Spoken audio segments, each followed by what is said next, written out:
back.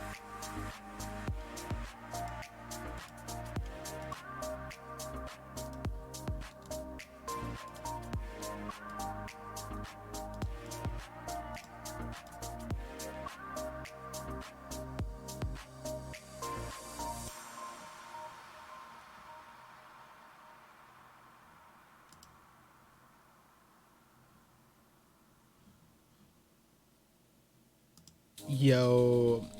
Oh, I'm still getting some things that I didn't even test out my camera today.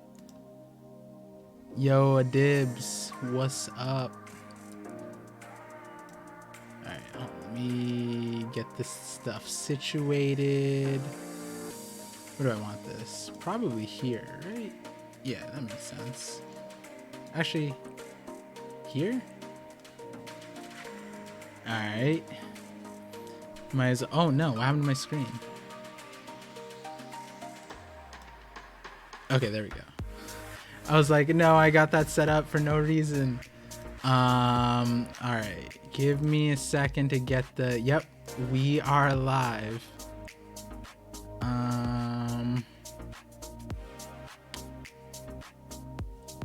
Wait, I'm forgetting my setup. Okay, this on this screen. Then my notes over here. Man, the day I become a professional content creator and I have everything set up beforehand, that'll be the day. There we go. Okay, the last thing is the stream. Where's the stream? There we go. Okay, that's there. And then this goes here. Oh my goodness. I need multiple computers for sure. Alright. Okay, now it's time to check the camera. Is the camera good? I was gonna do today's thing without the headset. Because like I don't want the hair dent. But like it's kind of weird without the music. Whoa! I didn't even start streaming yet. Hello? Ooh, Jakers. Thank you for the 5 gifted subs. What? I'm literally here like, yo, this ain't a professional stream. I gotta get things set up. And then you just surprise me with the 5 gifted subs. Thank you, Ooh, Jakers, the spirit guard here. If you guys don't know, he is the one and only spirit guard in our Discord. What a spirit guard is a secret kind of, but essentially has to relate with like the world tree, right? Because my Discord is the world tree. Time Lord with the bits. Your streams are never subpar. Keep up the fun streams. Hey, I appreciate that. I gotta make like not idiom. Is it idiom? Idiom? The phrase? On par? Like on par. I gotta get on par merch and subpar. That's subpar. That's on par. King Spiccolo, Jevian Butt Twitch was good. Wait. Oh, hey. Wait, is that Jay? Dang. Alright, and then yes, this will be on Twitch as well. What's up, YouTube? Sorry for neglecting you guys. What time is it here? It's 8:05. Okay. Actually, I'm not liking having I gotta have the chat in the center. Alright. Well, you know, the first 5 minutes of every stream being a little, you know, a little fun, a little goofy, get some setup going, talking with the chat. Seems fine to me. Okay. Let me... Now the real question. Okay, guys, here's the real question.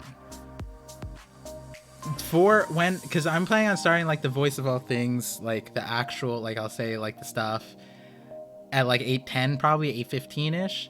Do I do it with the glasses? Probably not, right? Like, do I need to keep the vibe? The professor, should I go get the vest from last week and then like do the Professor Parvision vibes, you know? PM or AM? It's PM here. We are running on PM. Yes, glasses. Oh god. I low-key treat your vids like anime. I'll wait there. There's like 4 vids out, then I binge it while playing Elden Ring. Hey, I like that. That's the way to consume it. I'm surprised you can pay attention to me while playing Elden Ring. It's probably like you're playing and then like, you know, it'll be like downtime and then I'll say something like crazy and you'll have to like pause the game. Giving me them evil villain vibes with the glasses? With the glasses and give me 1 second. Montreal, Canada? No, I'm in the New York time zone. Eastern. Yes, glasses. All right, hold on 1 second. Let me see. I haven't seen how this looks yet. Let me see how this looks.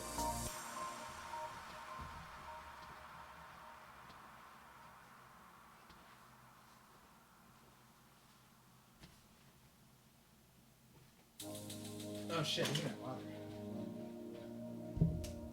Just gotta stay hydrated. Oh, my water's right here. Cool. Nice. Alright, how's this look? It looked good with the brown thing. I guess I could keep it here. What do you guys think? Should I keep it or should I stick with the glasses? Professor Drip. That's why I'm thinking about like this to have like a consistent like costume. You know what I mean? Like not a costume, but like uniform. You know what I mean? Like so it's just a vibe, you know. I'll have it hanging up on the side. This is my Saturday outfit, you know. Professor Par. Make it work.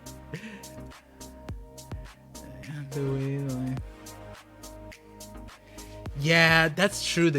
So if I'm like turned like this way and I'm like presenting, is it the screen or is it? No, this light doesn't do it. Interesting. On your phone screen, it's drippy though. Hey, Hydro homies, yup. All right, so I'll keep the vest. Maybe I'll get like a different one too, so I'm not like wearing the same thing every day. And these things aren't like, yeah, I think it works. All right, what time is it? 8:08. Archaeologist part. I mean, that is kind of what we're going for here, right? The Ohara. The voice of all things, trying to figure out the void sentry, right? Today we don't have a buster call set up, but maybe like I gotta get a sound. The thing is, the buster call doesn't have a sound effect, right? Like there's no. Oh, also I should probably ask, how's the music volume? Is the music loud?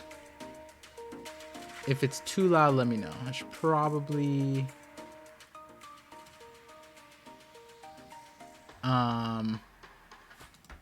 make sure that the volume is good for the entire thing. No, I am not in Canada, SS. I'm in the United States. What's up, Raul? Could be like 5 to 10% lower. All right, we're gonna drop it down just a tiny bit. What do you think about the new? Oh, I've been here. I saw that on TikTok. Like I didn't. So first of all, in the TikTok that I saw, it said that Dragon Ball Z had a card game, and its card game is the most like popular card game in the world. Is this true? Because if that's true, that's mine. I didn't even know Dragon Ball had a card game. And like, what about Yu-Gi-Oh? Yu-Gi-Oh is literally a show about cards. How is that not the most popular card game? Or Pokemon? Like people are out here doing like Pokemon card opening things and like Logan Paul's out there at like WWE with his Charizard card or Pikachu card or whatever. Music is almost unhearable now. Okay, let me pull it up again. Yeah, so like what is that? Well, okay, besides that, the One Piece card game, I gotta look at that. Like once I look at it, if I'm like super interested, maybe that's something we explore. Magic the Gathering holds that title? No. Yeah, I mean, even that, right? Like on TikTok, it said Dragon Ball Z had the most popular game. I don't even know. Does popular mean the most played? Probably not the most played. Maybe the most purchased. Like, I don't know. Yu-Gi-Oh's the 3rd biggest card game? Super Dragon Ball Heroes card game? What? That's insane. I remember the old DBZ card game, but it wasn't on my radar. Dang, yeah, Pokemon, Yu-Gi-Oh, Magic the Gathering. Yeah, that's what I thought too. I didn't even know Dragon Ball Z had Might be some fudge stats. Yeah, who am I to trust TikTok, right? Like, you know, not everything on the internet is. Whoa, Lazos. Hopefully, I said that right. I should probably be saying your name right, but you became a visionary on YouTube. That's my. I think you're the first too. I don't know how to check that right now, but you're my first YouTube visionary. Hey. I have to set aside the perks, but you might have just awakened, you might have just awakened your guardian spirit, is all I'm gonna say. I'm not leaking out how do you become a spirit guardian. Hey, you're green now. That looks cool. Yeah, I haven't, truthfully, like, I need to do more work on advertising the member thing, so I really appreciate that. And I really enjoy the conversations that we've been having on Discord too. When you find that, yeah. All right. Okay. So here we are. It's about go time now. Let's get cranking on what we're talking about today. Okay. So, given that this is still new, what we're here for, and if you're new to the stream and you came here first time ever, then essentially every week 8 p.m. Saturday there'll be a weekly stream, and it's called The Voice of All Things.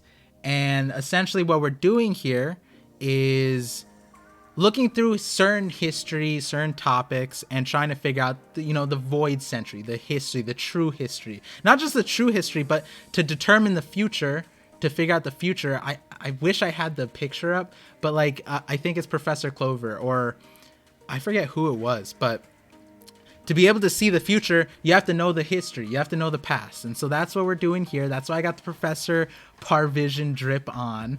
And so here we go. Thank you for coming through to listen to the Voice of All Things. And amazing that, wow, 3-day trip with the supervision. Wow, that's incredible timing there. You got that in right when I said thank you for listening to the Voice of All Things with your host Parvision. So I just reiterated that so that, when the VOD goes up, I could put the time there. But dang, super visionary. I gotta get these names, like, thank you. I really appreciate that. Two of them, my favorite people on Discord just, might have became awakened their spirit awakened. You one-upped me. Yeah, Professor Clover figured it all out reading books on the island. Well, to be fair, he kind of sent people out on missions, and I don't think he went on them, but like Olivia or Olvia and like the other people, also like gave him information and sacrificed themselves. Yeah, so again, and the way the chats will work, I'm gonna try and keep up, in my other streams. What I do is I try to read the chats and keep up with it, but then like I get lost and super far back, so I'm gonna keep the chat current. And so if I miss your chat, if you want me to see it, like, super chat, but like also you can just resend it too. You don't need a super chat. But then again, I appreciate the the subs, the gifted subs, the members here, the visionaries. Thank you. So I'm on Twitch and YouTube, so I'll be trying to keep up with both chats. But as you know, for these sessions, I kind of like have a more focused discussion about certain things. So I'll be looking at the chat here and there,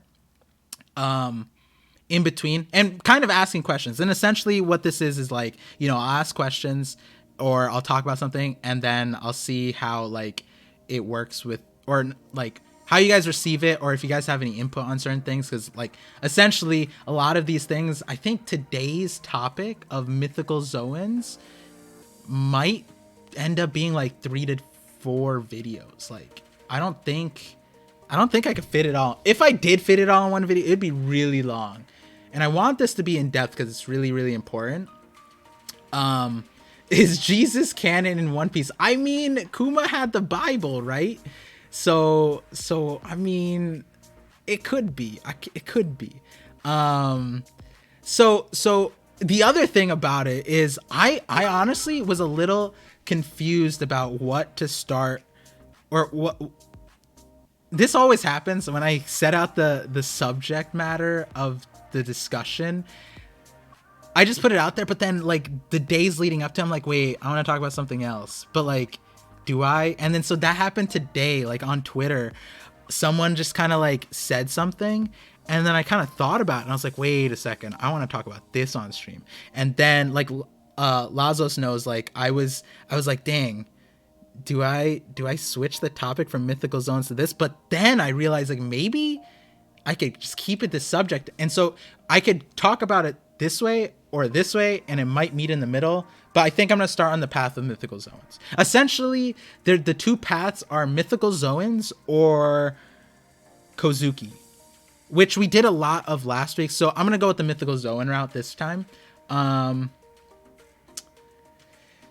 So I got the bits, Time Lord. Oh, and also if you guys do send bits and super chats and I ignore them in the moment, I will be checking on them in like, you know, breaks in the conversation. But since we're just starting, Time Lord, what if the renamed Mythical Zoans are the fruits of Joy Boy and his companions? Luffy was the fruit of the man who burns out of his own life to free others. Law is the mythical fruit of a doctor who saved Joy Boy, and Kid's fruit is the fruit of the man who constructed Pluton for him.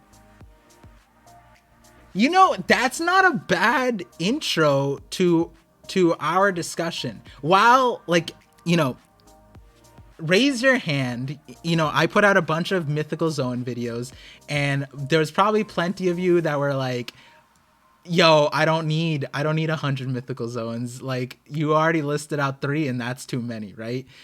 And like the point of my videos, like Caribou, you know, Robin, those are like options, right? If we're gonna get more Mythical Zoans, or if there were fruits that were hidden, they were good candidates. Sugar, Moria, Blackbeard, Big Mom, you know, those, you know, and then Law is an interesting one, right? Because his power is just like so overloaded, it's just like insane. I love the Robin Mythical Zoan theory a lot. Yeah, me too. I like it a lot. Yamato, Sengoku, Katarina, Devon. Yep, we're gonna be talking about them. But yeah, so the part that, you know, kind of leads into what we're talking about is the first part you said, Time Lord. What if the renamed Mythical Zoans are the fruits of Joy Boy and his companions? So we're going to talk about that. So hold that thought, and the thing that I want to talk about with the Mythical Zoans, there's lots of things, right? But I think we are going to get more Mythical Zoans in the future. I think it's just like a matter of fact. Whether they're, you know, God fruits is separate, right? Like, I don't know how many more God fruits, maybe 1 or 2, but Mythical Zoans, I'm pretty sure we are going to get more of. And so something we started discussing last time, I don't know like how many of you guys were there for this discussion, but essentially, I mean, and it's already kind of understood that all Mythical Zoans kind of have a Paramecia power tied to them, or like a secondary power. And I'm classifying them as Paramecias right now, because for the most part, like they're not like all of them, none of them would fall under Logia. Like they would all, if they were their own separate fruit, it would be a Paramecia. And some of them are already Paramecias that we know of. So that being said, the discussion we like obviously start at, right, is the Gomu Gomu no Mi, right? That's what I have on the screen. And now we know as a Mythical Zoan, right? And so the understanding is kind of that Luffy has been using the Paramecia power only. That's what it seems like, but he's a sun god Nika, right? So this entity in One Piece, and the understanding of it is kind of like all devil fruits, including Logias and Paramecias, they all have lineage. Zoans also, they all have lineage factors, which kind of, and given that Nika is a Zoan fruit, that means that Nika existed at a certain point. It was a human named Nika that was given the title of sun god, it seems, The Joy Boy part, you know, we'll put aside for now. The current, I think, popular thought is that Joy Boy was in Void Century and he ate this. He was the last person to awaken Sun God Nika's fruit, right? So essentially, it's a person that has rubber powers, right? And the rubber powers I want to put an asterisk on because, like, it's a little interesting because, you know, if you watch my Toon Force video, then it's not, you know, there's an argument to be had that it's not it's, oh god, the amnesia, the subscription visionary amnesia is coming on. Ooh, Jakers, you know, thank you for the, what is going on? Hello? Hold on, I don't have my thing up. Did you just gift? What? Okay, sorry. We're gonna have to take a little pause here. What just happened? Did he just double gift? You gifted 10, 15? You gifted what? Huh? I'm so confused. 15 subs, bro? This is getting out of hand, Ujakers. I'm gonna have to create a tier on your own. I apologize to the YouTube community because the Twitch community is just getting gifted on by Ujakers, my spirit guard in my Discord. If you don't know, thank you, Ujakers, for the. I didn't even get to keep it. I have so much amnesia. Can someone remind me where I was? The word Paramecia. Okay, well, I appreciate you, Ujakers. Thank you for being here. Okay. We're gonna have to have a talk after the stream. Okay. So here, actually, this might help me keep on track. Here, let's get this document. I didn't format the document, so don't roast me on this. I didn't know if I wanted to show this on stream. Let me see what I'm showing actually. All right, cool. That's enough. So, caboose with this subscription. Hey, thank you for the subs. Dang, I think that means I have to do my giveaway now. Oh God. Okay, we're gonna have to talk about that. Oh shit, there's a hype train. Okay. So going back. Okay, that's where I was. Amnesia's fogging out. It's clearing up. Okay. So Nika was a person and had the whoa. Okay, I said I was gonna read super chats later, but Oscar with that super chat. Who are the mythical Zoan god characters? That's okay. We're gonna get to that actually. So I'll hold. I'm not ignoring. I'm gonna walk us there. Perfect super chat and great segue. Okay. So one of the mythical Zoan gods obviously is Luffy, right? Sun god. But the thing is, the term god is really interesting. And the way I'm looking at it right now is that it kind of feels like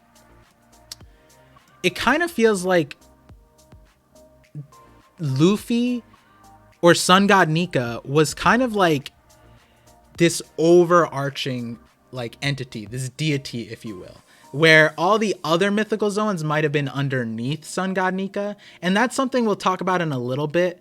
To quickly answer your question, Oscar, is that we don't know the other mythical Zoan gods, right? In my Toon Force video, the presumable one would be Blackbeard, right? Blackbeard would make the most sense.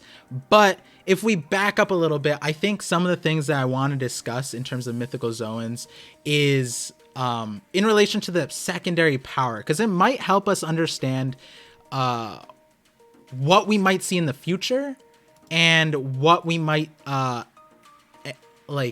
what we might have already seen that might be a mythical Zoan. And that'll help us connect the dots to something later on. So that being said, the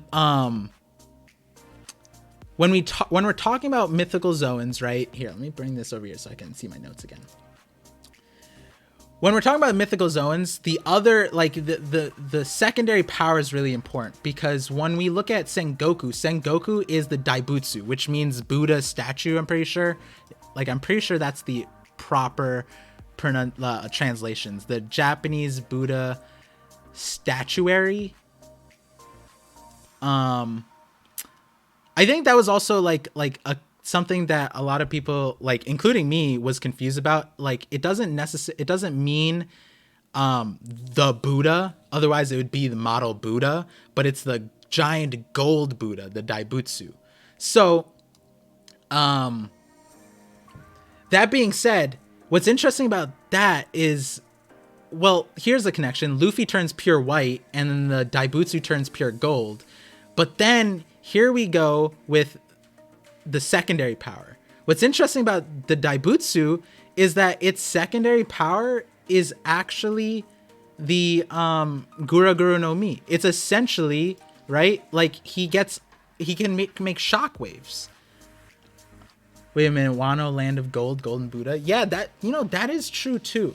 So do you guys have issues with resolution? Wait, yeah, let me know if there's a resolution issue. If I'm dropping frames or anything. I don't want to be... Alright, cool. Goku's DBZ, Hanuman, Nika.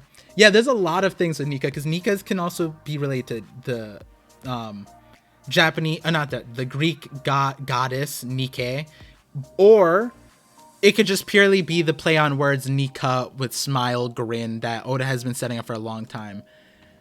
When you donate too much and your bank calls you, tell someone his card. I'm told her I'm the spirit guard. Don't worry about it. Yo, that's what I'm saying. You just call, Bank of America and be like, I am a spirit guard. You don't know what tier I'm on. But so going back, right? Sengoku, his Zoan part turns him into a giant golden Buddha statue, right? That's the Zoan part, which we also haven't seen his hybrid form. This seems to be his like full transformation. But then the second part is the is his power, which seems like the Gura no Mi, which essentially means he has a Paramecia, right? So that's one example. Now we go to Yamato. See, Yamato, which would be here, Yamato is what's it called? The guardian deity of Wano, right? And there is lore behind the wolf name meaning Okuchi no Makami, which, is an ancient like wolf that is supposed to protect the people according to Japanese folklore, from my understanding. And so Yamato's Paramecia power, so she can transform into a wolf. And the secondary power is that she has ice breath, which we don't know if it's just breath or not, but that's essentially the cold, like Monet's cold fruit or Aokiji's ice fruit. I'm not sure which one. We have to see it animated to see which one it'd be closer to. But it's really interesting, right? Because here we go again. It's not, she doesn't have a Logia power, but the manifestation of it makes it more of a Paramecia, right? If it were a power, a separate devil fruit, it'd be a Paramecia. So there we go again, another mythical Zoan with a Paramecia power. Now, another person would be Katarina Devon, which at first I thought it was just straightforward, but it's actually not as straightforward as I thought. See, her mythical Zoan turns her into a fox, right? The legendary no vision with the Ujaker's donations. Yup. So Katarina Devon turns into a fox. That is her Zoan, right? The Nine Tails fox, right? We know the lore, Naruto, whatever, right? But there's also, the I think more tied to the folklore is is it raccoon, the tanuki and the fox? They have like the rivalry where they're both like master of disguises. I think I remember that from Kimono no Jihen. I forget the what that translates to. But I also read about that too. Talking about Naruto, man, I'm sad now. We're not talking about Naruto. But so Katarina Devon can turn into the fox, But her secondary power is that she can impersonate other people, which sounds like the Mane Mane no Mi, which I thought originally, right? But she can also transform the clothes too, which isn't the Mane Mane no Mi. If you guys remember Bon Clay, he could only transform the body, right? But his clothing stayed the same. And I just happened to choose this picture out of all of them as the examples. But you get the idea, right? He can only change the body, right? Which means that the fox fruit is a combination of the clone fruit and Brulee's Mira Mira no Mi, which her fruit could copy the clothing of a person. But the difference in that was noted on the wiki was that when Katarina Vaughn does it, it doesn't mirror the image like the mirror fruit. So, but here we go again, another mythical Zoan with like a concrete, like very concrete Paramecia power tied to it. And I'm saying concrete meaning like all of the ones we've talked about are powers that we've seen in solo devil fruits. Like these fruits, these were fruits all on their own, but they're tied now to a mythical Zoan, which is really, really interesting, right? So now we get to the next set, the next few, which these ones are kind of like a little bit of a stretch, but you know, the next one we'd go to is Marco. Marco is the Phoenix holder, the mythical Zoan Phoenix, right? And so his power is not a Logia, but it's full flame, right? He can control and use flames, but he's not a Logia. I want to clarify that because he can't actually go intangible, which is something that I was confused by too. What actually happens is his body turns into flames and things go through him, but they damage him, but he instantly heals. That's how his power actually works. And I forget which wait, couldn't Kurozumi Higurashi switch her clothes as well? No, I don't think she could. When she transformed into Shiki and Bakura, they both still had the headbands on, I'm pretty sure.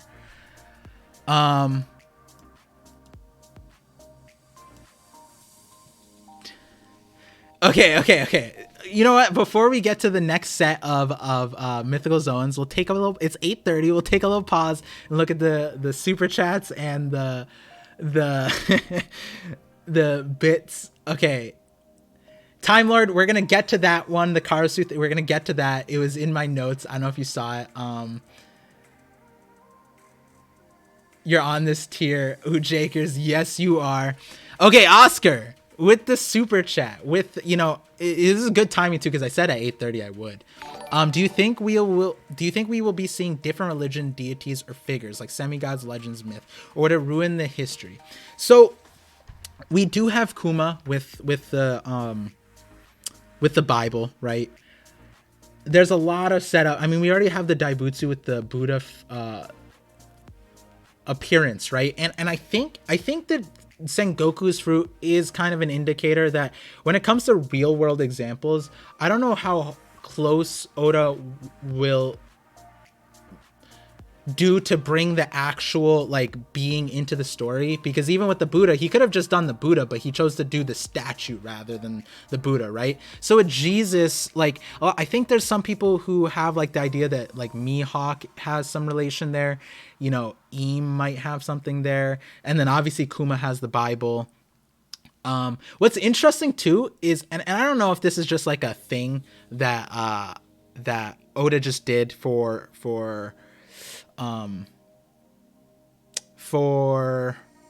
the sake of just like the viewership to understand, but when Yamato referenced Odin's journal, she said, "This is my Bible." And to me, I was like, dang, how does she know what a Bible is? Like, Kaido is out taking her to Sunday church or something? Like, I was a little taken back, but like, you know, obviously like that could just be Oda saying like, you know, this is something people will understand the reference to, right? Like, this is my Bible, this is my guide, right? So that was an interesting line, because it's like, does Yamato go to church on Sundays? Like, what's going on here? So, to answer your question more fully, I don't think we'll get like full on gods anymore. And I think another example like that is Nika, right? Because like a lot of people were thinking Sun Wukong or Hanuman, which would be direct references, but instead what Oda did was he did an inverse god that pays homage, pays its respects. I'm just not going to play around with that word right now. Pays its respects to the Bakurang gun or whatever is reference to Hanuman and Sun Wukong. So and then also there's Kaido too, with he's a dragon, but all of his moves are Wisdom King moves, right? So that being said, I think that's more along the lines of what we'll see. We'll see more inverse references that, you know, we can understand it as this like IRL thing, but it doesn't necessarily affect the in-world verse. The second part was right. Homage. Wait, is it homage or homage? Oh, homage. Wait, homage? All right, the two people put different things. What's up, homie Seal? Yo, today's chat is going wild, by the way. I think Nika was Lunarian. Yeah, I talked about that in the video. I talked about Caribou, so the counter to Sun God Nika video, that it might be that like the minx might be god of the forest, Nika was Lunarian, god of the sun, Fishman, god of the rain god of the earth could be giants or ancient giants. You know, there is a world where that's true, right? Omelette du fromage. Where is that from? Omelette du fromage. Why do I that exact way?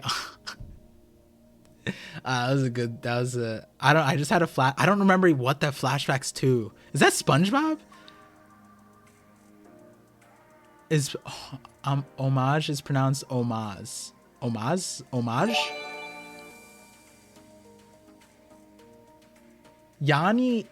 Wait. Okay. I had to. Yanni Kito. Yannick. Oh my God! You gifted a sub. And I can't pronounce your name. I can't pronounce homage. It's just so you know that it's not you, it's me that can't pronounce things. What mythical zone will Jin have? Bruh.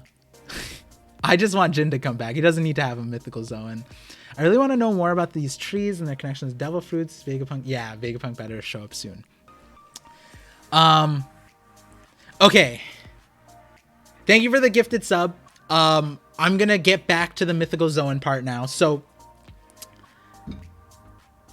on the amnesia that comes back, that happens every time I get something happens in the thing. Whew. All right, it's clearing out. Where was I? Marco, right? I was talking about Marco. Dexter's laboratory. Ooh, that's just the serotonin from that memory. Oh man, oh God, I love Dexter's laboratory. Dee, oh God, that was a good. Okay. Professor Parr's back. Okay, so Marco, right? I think we last talked about how Marco, Mythical Zoan Phoenix fruit, right? So his Zoan turns him into a Phoenix, but he has the blue flame power, right? And the blue flame power we'll touch back on again in a second, but the clarification being that he's not a Logia, but his power is a power we have not seen yet, right? It's a power that's related to fire, but also healing. So like, but we haven't seen anything like regenerative, right? Have we seen and this, we talked about this in a second, but in terms of Paramecia powers, we haven't seen anything regenerative, even Logias, like to Marco's level where, and I'm saying it's not a Logia because he gets stabbed, right? He gets stabbed and he gets the damage, but it instantly heals. And we saw that in a recent episode too. Monshri the Tantan. Yeah, so she has the healing thing, but her healing is also like more of like, it's also kind of like, it doesn't make you grow back limbs. You know what I mean? Like it doesn't like, you know, it's kind of like Monshri has the healing part, but it doesn't have like the regenerative part, right? Like you can't just maybe it is how it works. Like you stab somebody, Monshri cries on you. Does it heal instantly? is I'm forgetting the scope of Manchuri's tears. Is that how it worked? I remember it being like, I remember it being a miracle, but it wasn't like amazing. Okay, we have to double check this now. Let's see. Let's look at this little tiny princess's powers, Manchuri. I remember when the name first came out, I was like, Manchuri. What a name. Let's see, Manchuri. I won't be surprised if Marco dies in this arc. Back in the final battle. Yeah, that'll be. Marco has so many death flags, to be honest. She would have to cry if I remember right. Yeah, crying. Okay, so the Chiyu Chiyu no Mi. Okay, let's see. Okay, the first line that grants the user the ability to heal any wound or injury through the Okay, I didn't realize it was like that. Wait, Manchuri's healing. Okay, it was a time limit, right? That's what I thought. Hold on, let me. Okay. Reading. This is why we're here, right? This is the interaction. I say something, you guys fill in the blanks. Manchuri. I would have looked it up, but I might not have. I might have missed it. So let's see. Restored to. Okay. As soon as they touch a living thing, it is restored to perfect health and can even recover people suffering from a massive shock. So it's mental health powers too. However, despite being able to heal body parts back together, it cannot create them from nothing. Okay, so you can't regrow arms, right? So it's not like Marco, like we haven't seen that. It's like Ivankov's hormones. Ooh. Also recreate water. Wait, what? The user can also create water at the palms of their hands? Wait, I thought it was just tears. Wait, she can spawn water in her hands? Are we just gonna say that's sweat, or is that like she can create water? Wait, is Manchuri's power the first water fruit then? Wait a second. Wait, hold on. Hold on.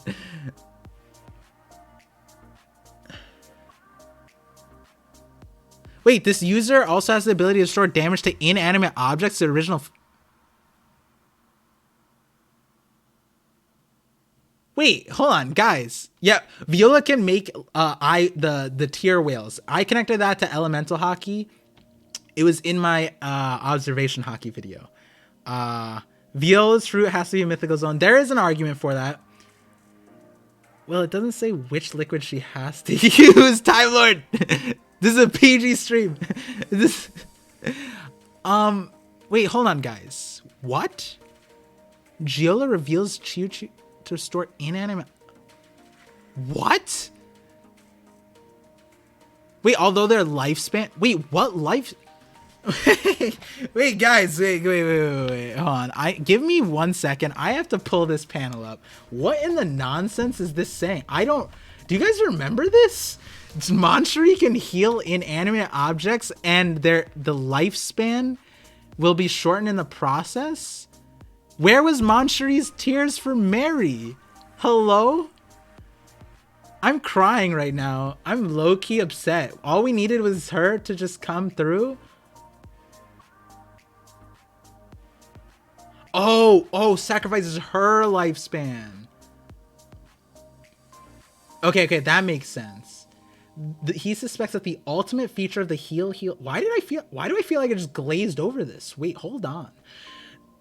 Okay, to pull this on stream, they won't shoot me down for this. They won't shoot me down. All right, we're gonna pull it up here.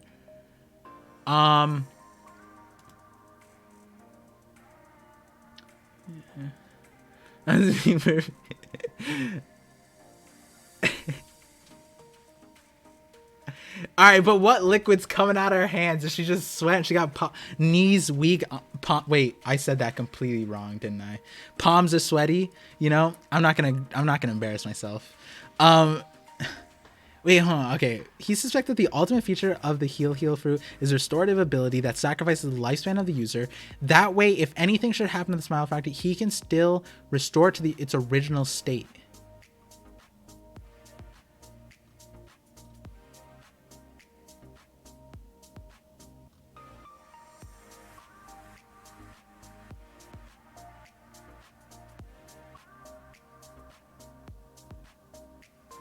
Oh god, I have to decipher Tontata language. Yeah, I mean, the pressure is here, the knees. I'm not gonna even go back. I'm I'm Professor Par. I'm not Slim Shady right now. we could save that for a different day. I gotta put that hat on. This is my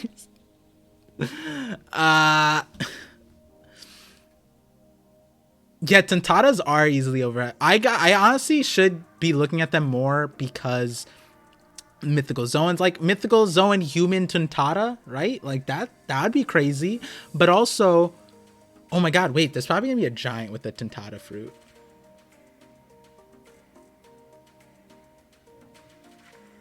Yeah, that'd make a lot of sense, right? It's 7751s. Yeah, I'm on 775. But I'm trying to. So what they were saying was that she could.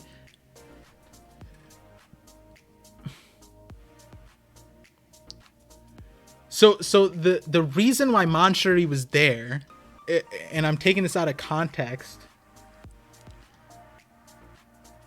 was because if something were to happen to Smile Factory, Doflamingo would force Manchuri to use her tears to heal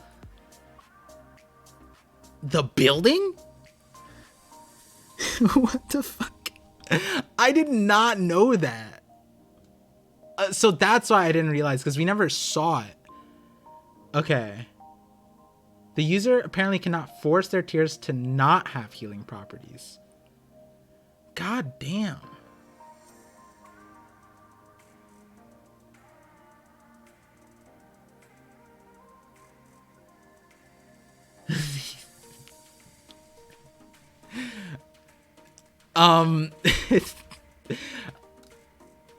Chat, you don't cease to crack me up at these things. It's hard to not get distracted. Knees heavy, palms are weak, spaghetti on the table already. Okay. So I guess to just bring it back, it seems like Marco's fruit is Ace's fruit and Manchuri's fruit combined. Except Marco can't heal buildings, right?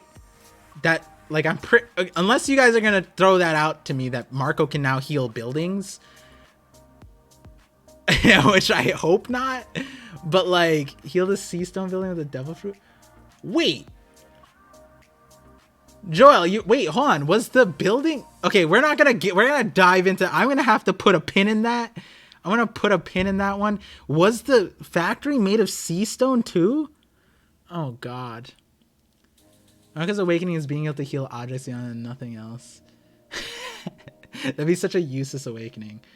Yeah, Marco would be Ace, Pell. Yeah, Pell kind of too. Because the bird part. Okay. So is there still information we don't know? I mean, like, Marco's fruit is so interesting, but like, let's put a pin on this. I think we discovered enough about Marco already. I mean, I'm just mind blown that Manchuri can heal inanimate objects. That's just like, that's the ultimate ability. I feel like I've never heard anybody ever talk about that, because it's like, the Going Merry, like, could have lived. It could have. Wait, didn't it say? It says the user has the ability to restore damaged inanimate objects to their original form. I mean, Manchuri would have to give up her lifespan, but like, for the Merry, I mean, sorry, Mon. No, I'm joking. We're not sacrificing the Manchuri for Going Merry, but like, you know, all I'm saying is that I didn't think that there was a way to bring back the Merry, and now that there is, it's like, if I was evil, you know where I'd use it. Factory was made of sea prism stone. Apparently, Treble claimed she could. Ooh, that is odd. That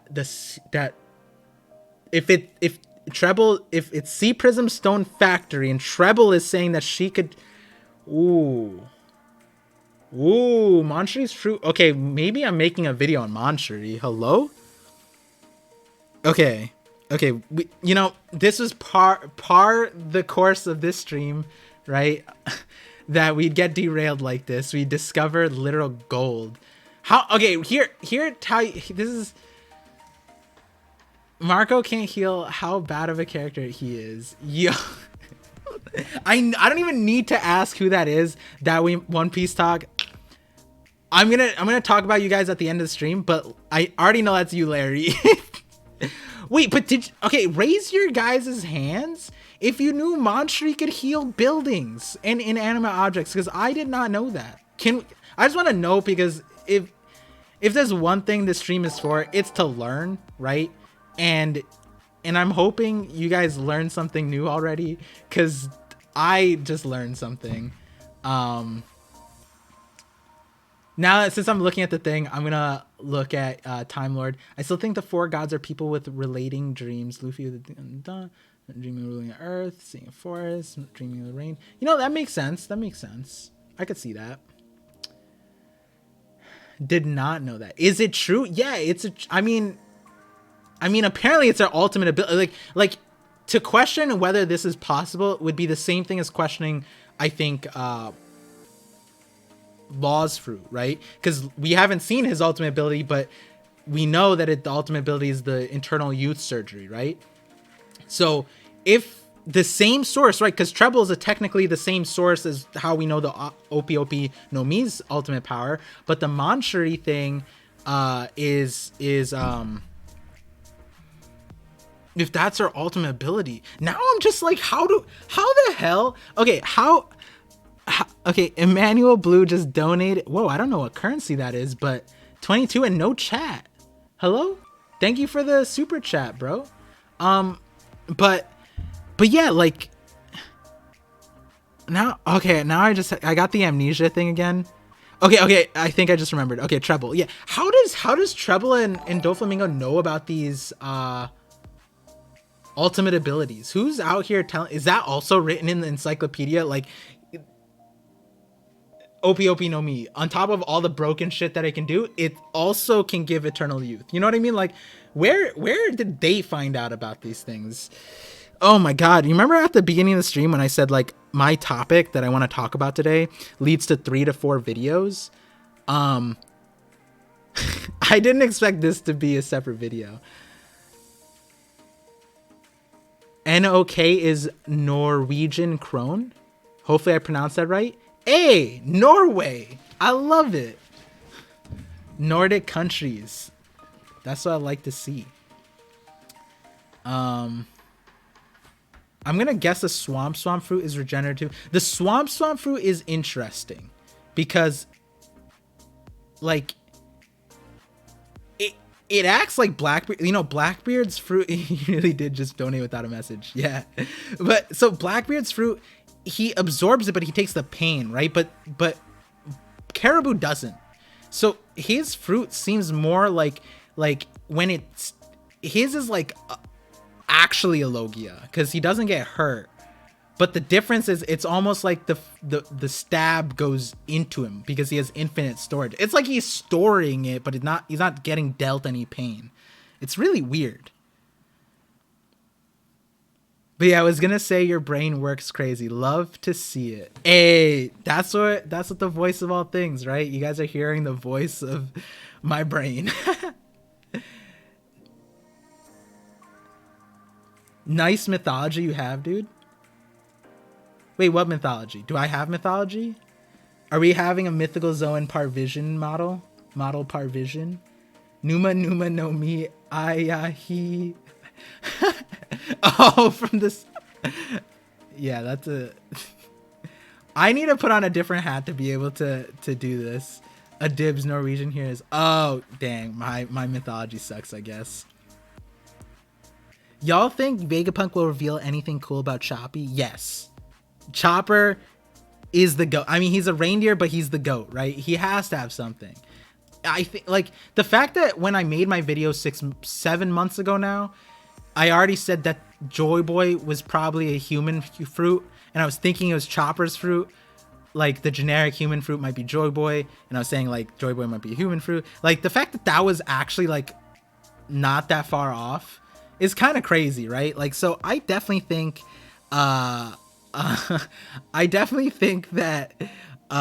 Chopper is gonna have something crazy for sure, because his fruit, and we'll talk about that actually afterwards, after the mythical stuff. Remind me to talk about the human fruits afterwards. I'm surprised we haven't seen an intelligence fruit. This is true. You know, I would argue that the glare fruit, the insight human fruit, is kind of, you know, borderline there. I think the Hito no Mis are basically not intelligence fruits, right? Like beyond intelligence, because Chopper is like beyond normal smart, right? What if Oda's curveball is that Chopper's awakening turns into a regular dude and not the monster? That's what you know, like that's what it should be. His full transformation should be a dude, right? Like it should be a person that, and going back to our Mythical Zoan talk, is that okay, actually I'll just throw in the Chopper thing here because I was going to bring him up, but you guys brought him up. So Chopper, the problem, not the problem, but like here's the thing with the generic fruit in terms of Zoans, right? We're now led to the understanding that Zoans have a will. Not just that a certain lineage factor is extracted, right? So, for example, Kaku's giraffe thing. How is that fruit made? It was a giraffe that its lineage factor was extracted. Don't ask me how, what liquids or whatever was involved. Lineage factor was extracted, right? It was put into a fruit somehow. We don't know the process, but it's just a giraffe into here. You could have taken any giraffe and then boom, right? You want to say, Chopper's mythical? Could be, possibly, right? How it is extracted matters, though. It does. We don't know how it's extracted. We don't know yet. We just know it's point A to point B, right? Here's a giraffe. Here is a fruit, a giraffe fruit, right? That's what we get. That's essentially everything in between. We don't know. It's like, for all we know, it's a fruit that gets thrown at, like, it's literally like Pokemon, right? Like it could be a fruit that gets tossed at an animal and then boom, you get fruit animal, right? That's what it could be for all we know. And so the understanding though, and this is where it gets confusing, because mythical fruits almost make more sense because, like, yes, there's not a bunch of sun god Nikas running around, right? There is one sun god Nika. You extract that fruit, you extract the lineage factor, you get the pineapple apple pen. That's the reference I was making. You get sun god Nika, you get a fruit, you get sun god Nika fruit, right? And I know that if I go to any other human, I won't be getting the sun god Nika fruit, right?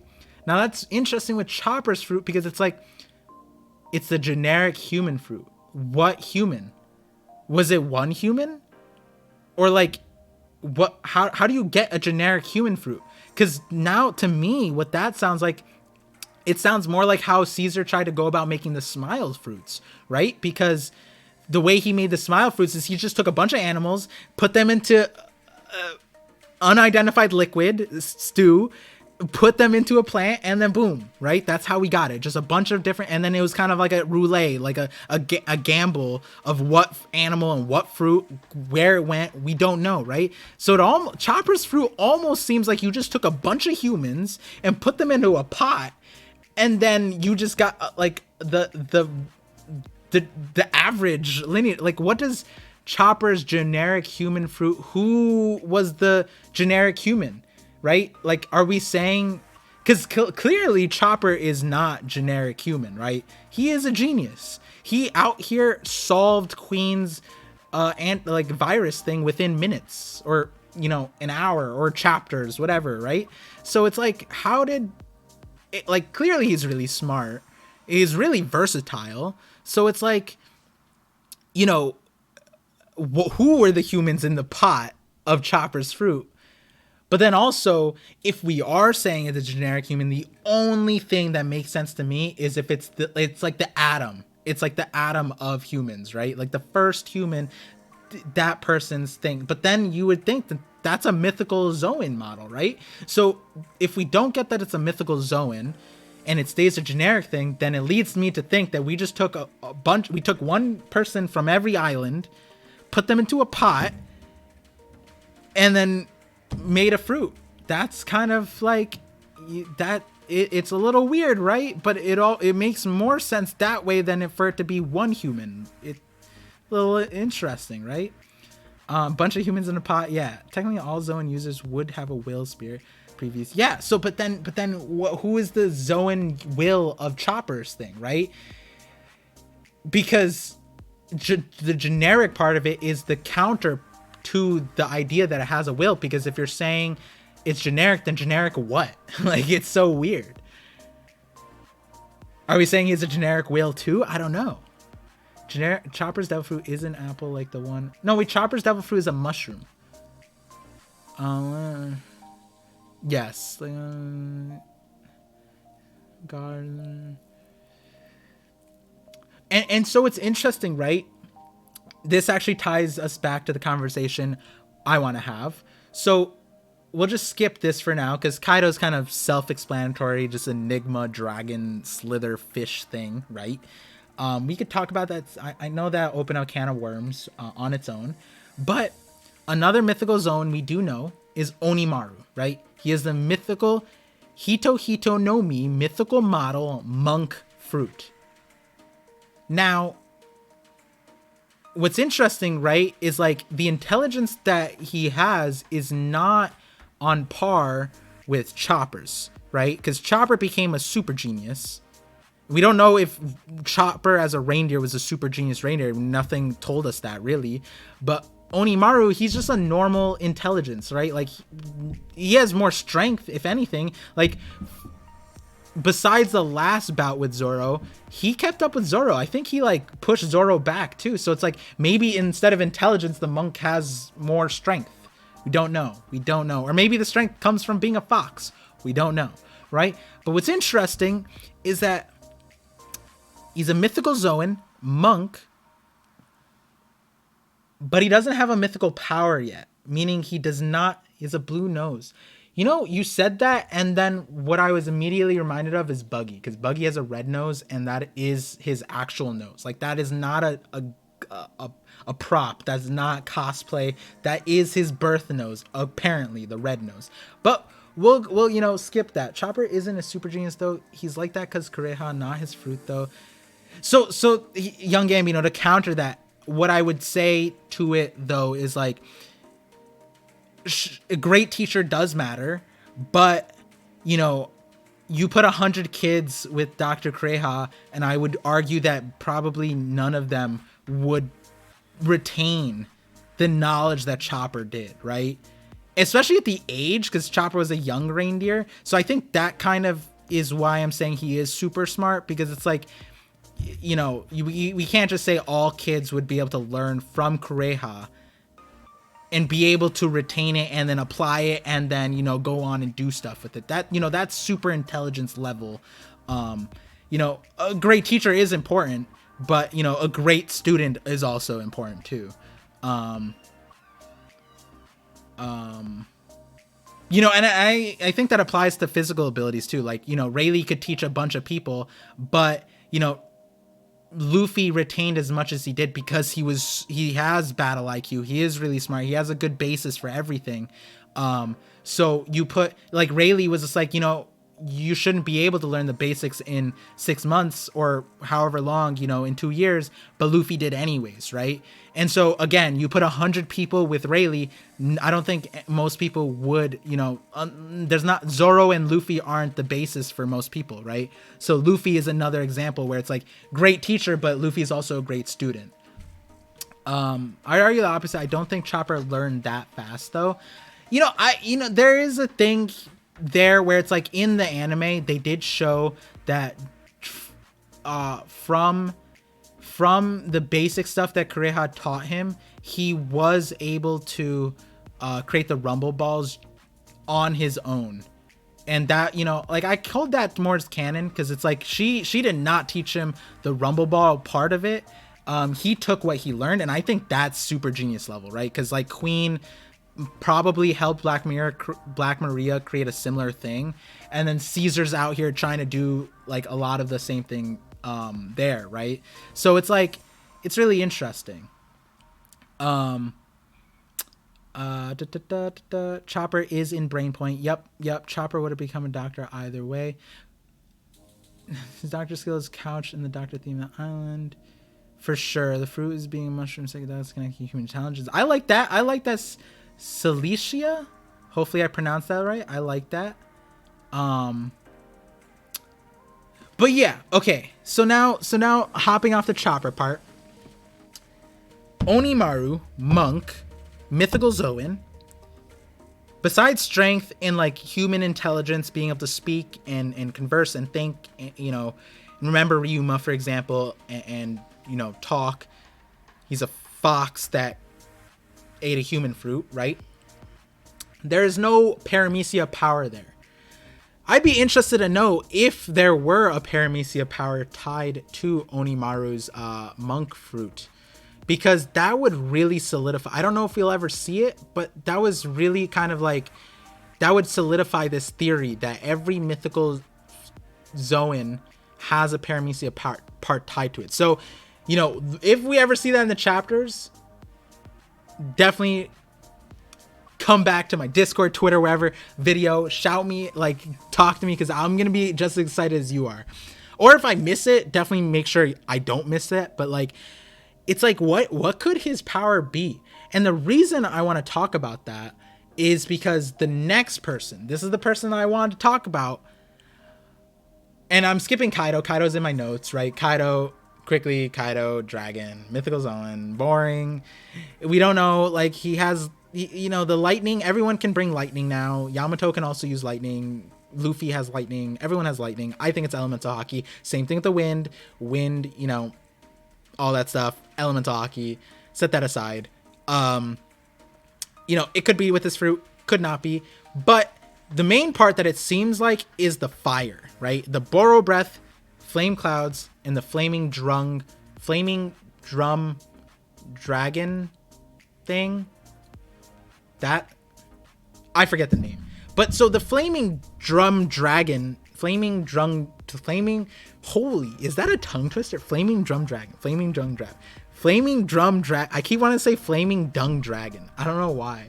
But flaming drum dragon is essentially a magma coating. In my opinion, like my observations is that it's not just regular fire. It seems to be magma. It seems to be like it uses the exact same shading as a Kainu when he has his magma, and then there's fire around him is magma. It's the same shading where the Kaido's like magma body was shaded the same way as Kainu's magma, and then outside that there was fire. So I think it's magma, which leads me to think that Kaido's dragon fruit has a more the Paramecia side of it is probably something related to magma. I think it's volcanic. I think it's something related to that. Is Tama's teapot a mythical? Okay. Someone brought this up before, and I was like, I completely forgot about this. What is Tama's teapot named? Teapot.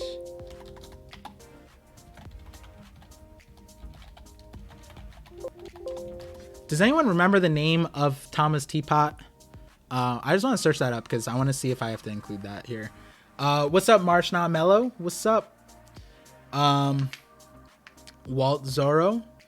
I am good. But okay. Where was I? I got distracted. Teapot. Send me the Bunbuku? Is that the name? Oh god. Hopefully I didn't butcher that name. Bunbuku. Okay. This is a mythical zone?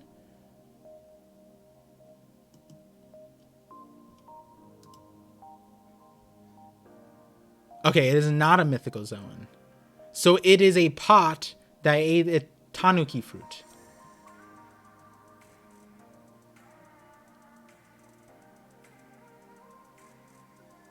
Wait, right? It's a pot that ate a fruit?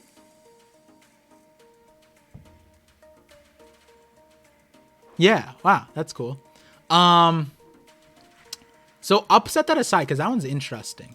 I always forget about the teapot, but Tanuki are really not be Wano. Yeah, that's what I'm saying. How did? Because Lazos, that's exactly what I'm thinking. I'm like, Vegapunk was supposed to be the person who's putting devil fruits into inanimate objects. Yet Higurashi had a teapot devil fruit tanuki. Vegapunk ain't shit then.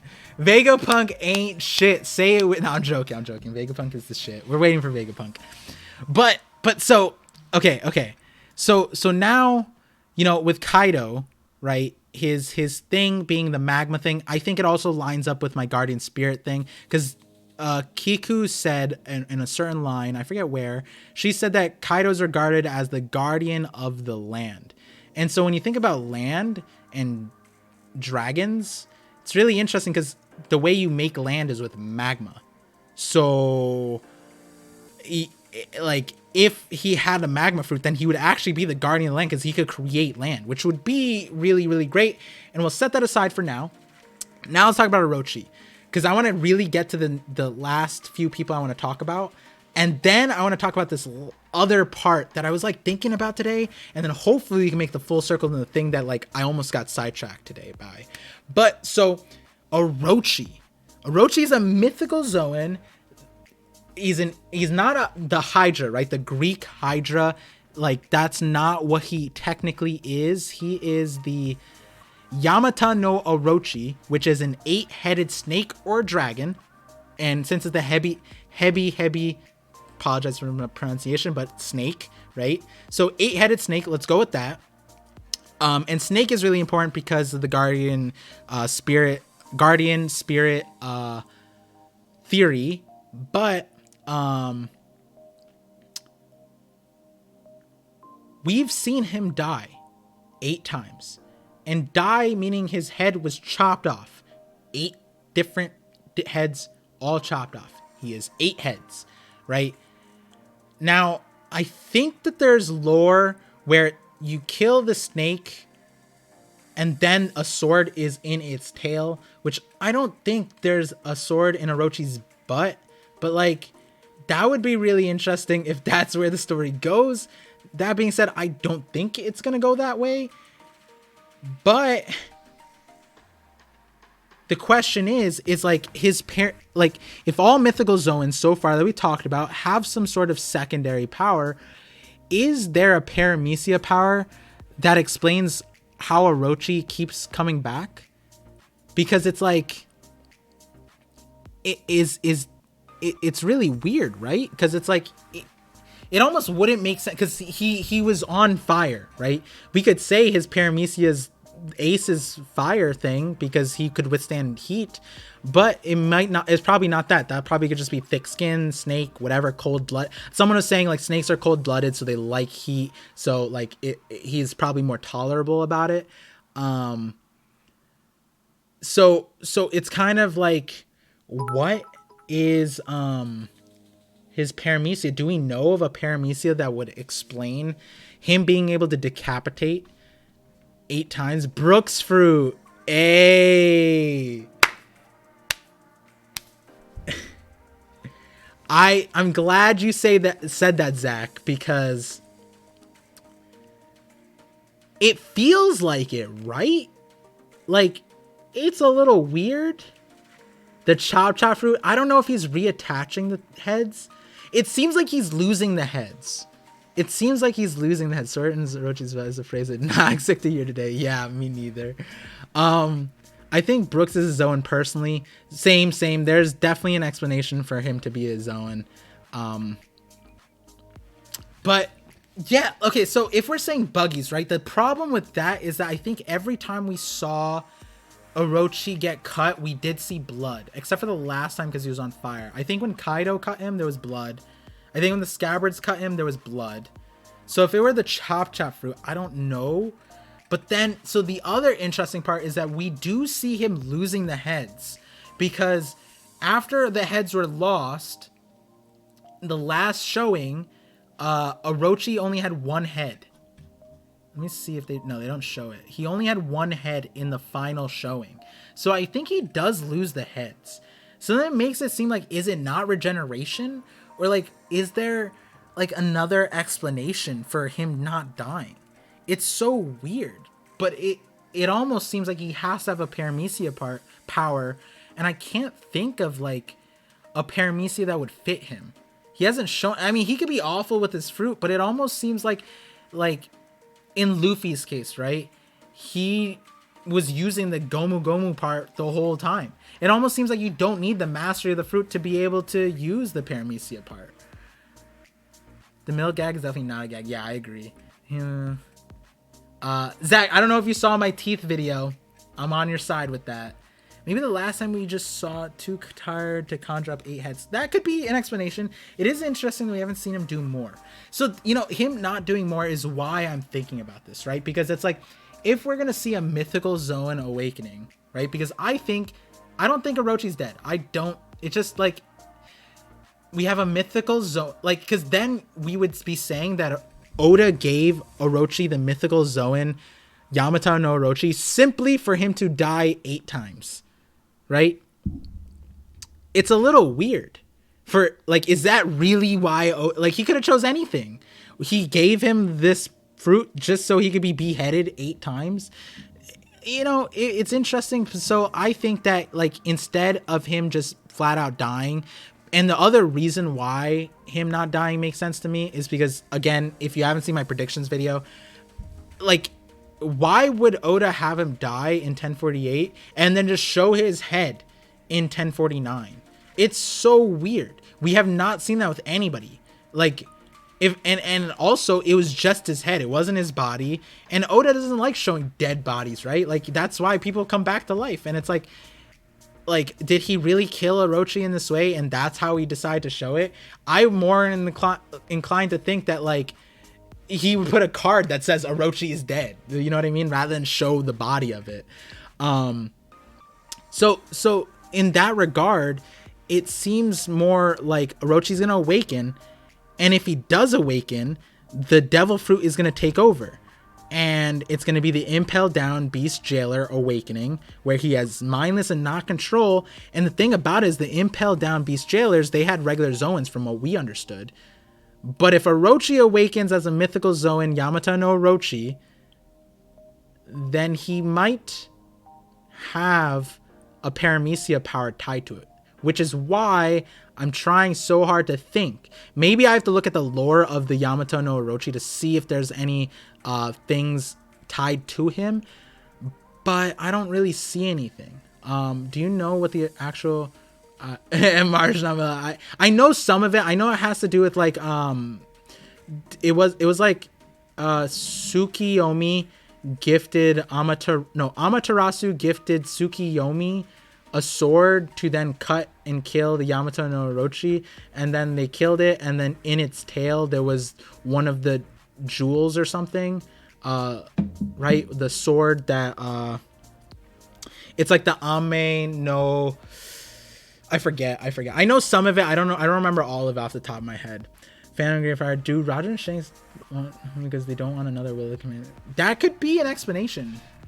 No, the Habakiri is in One Piece. It's the Ame no Habakiri. That's the One Piece one. But there's Ame no, and I'm not gonna look it up right now, but there's a different sword name tied to it. The Opi no Mi. Wait, which one's the Opi no Mi? What if Orochi's head can reattach? You know, that would be crazy if it could just reattach, but I think it's important for him to die in the land of Wano non Onigashima. Would be, yeah. So I think he awakens, and if we haven't seen his Paramecia power yet, we might see it later on. And that's what I want to think about. So if you guys, you know, like, poison almost seems like on the tongue. Like, maybe he has a poison power. When you think about snakes, when you think about Orochi's, he's poisonous, but he also poisoned his country. His grandfather also poisoned the daimyo. So it almost makes sense if there was like a poison thing tied to Orochi. But I don't know how that would play out. It'd be interesting. Like, is it a poison gas? Like, I don't know. Ichigo Potato, yo, how you doing, Par? I'm doing great. You know, voice of all things. I think this stream was pretty crazy so far. Like, the Monchery thing was pretty nuts, and we still haven't gone to the craziest parts of the conversation. Yo, Par, it's a Mythical Zoan type Bigfoot Yeti guy. Oh, for Chopper, that'd be funny. Do you think Robin could have a mythical Ashura fruit? Yes, Time Lord. There's the Devas. Apologies. I'm not, Buddhist, but like they have certain deities. There's a specific one I mentioned in my Robin video where it's literally like Robin in many panels is like mirrored to how it's depicted. The Deva, I correct me if I'm wrong.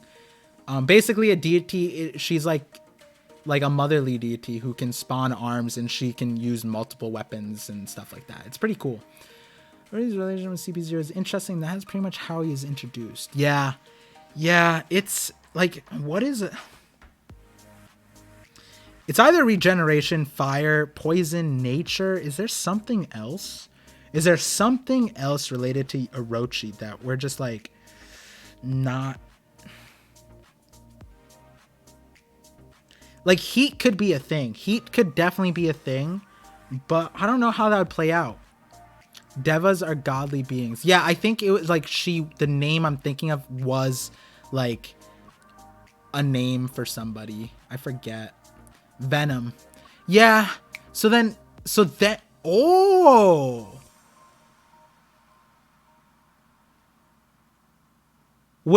I mean, this is just on the nose, but wouldn't Orochi's Paramecia be Magellan? Wouldn't it be I mean, he did have a Hydra. He did use the Hydra thing. Wait a moment. That could work, right? That would be interesting. Like acid, poison.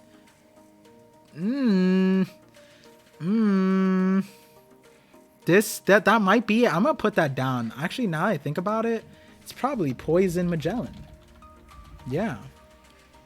Luffy did find the bracelet in the snake on. Ooh. I wanna go. Actually, man, you brought up a great thing. I've been meaning to look inside Nola. That sounds so bad. But I've been meaning to look at the panels to see what Nola has eaten.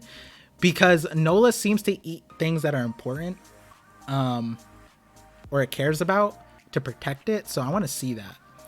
I thought this is already a conclusion. Magellan for the win. No, yeah, I didn't. I was like it's on the nose, but I kind of wasn't thinking about it because it's like Magellan's power is OP, but like I don't want to give it to Orochi, but like the Yamato no Orochi should be OP, right?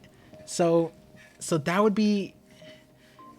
If it is, damn, Orochi really is a disappointment. Yeah, that is true. If Orochi had Magellan's power this whole time, he'd be the most worthless character in all of One Piece. Like never would I ever think that you could give one of the most broken fruits in all of One Piece to a character and they would completely ruin it. You know what I mean? Because then he's the opposite of Luffy, where he only used the Zoan part and he didn't even use it well. Meanwhile, the Paramecia part would be literally like broken, like the most broken thing. Like there's not that many people that counter you. And honestly, in the grand scheme of things, Luffy's counter to him is kind of an ass pull in the grand scheme of things, right? Exactly what I was thinking when I clicked back and was thinking, oh, I don't know, Orochi's got Venom too. Yeah, Kinemon and Kelly Funk's fruit related. Yo, they might be. I had an explanation for it it might have been in the last stream. I might have talked about the jacket fruit and Kinemon's fruit. Yeah, I think I did.